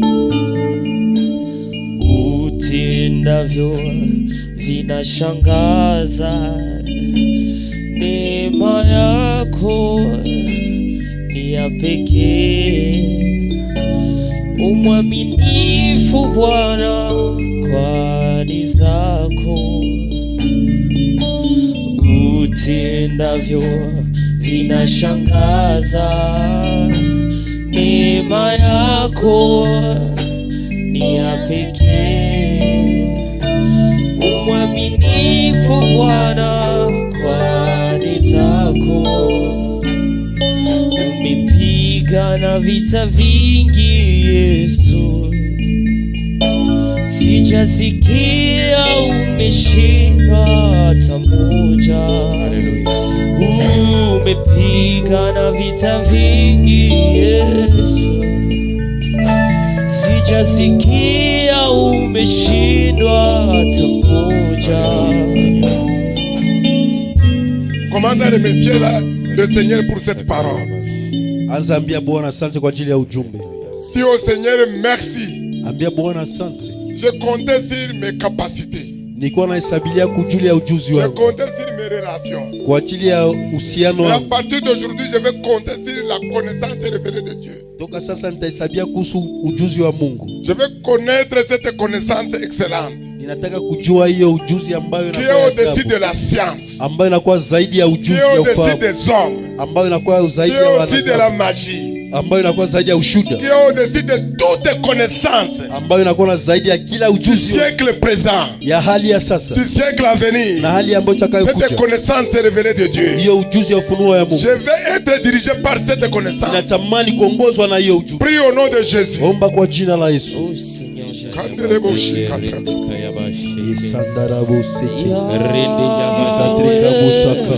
Recadre caposo como kindereboya.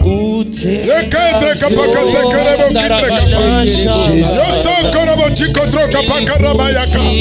Recandorobo chico troca pakarabayaka capa.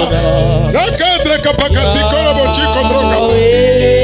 Watenda mema, utendavyo vinashangaza.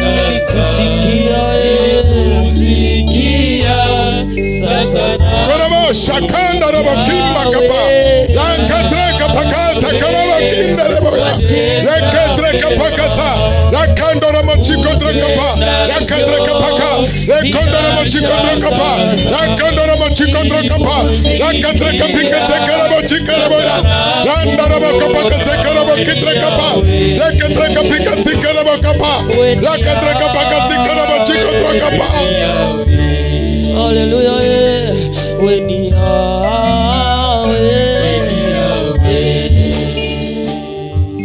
Avec précision, il y a quelqu'un qui veut faire un voyage au Sud Kivu. Pamoja na uhakika kuna mtu ambaye anatafuta enda Sud Kivu. Attends d'abord. Subiri kwanza. C'est pas le moment. Sio muda. C'est pas le moment. Sio muda. Faut pas te presser. Usingelijiharakisha. Dieu va te dire le moment favorable pour toi. Mungu atakwambia muda inayofaa kwa ajili yako. Tu accuses une personne d'avoir comploté contre toi. Unamshtakia mtu ambaye amekusemea wewe vibaya. Il faut te calmer. Unyamaze. Satan veut vous mélanger tout simplement. Shetani anataka kuwachanganisha tu. Je ne te connais pas, je ne connais pas la personne. Sijue na sijue mtu. C'est Satan qui veut vous mélanger. Shetani ndio anataka Et kuwachonganisha. surtout, même si c'était vrai. Ndio hata kama ikuwa kweli. Toi, tu t'es pas du ciel.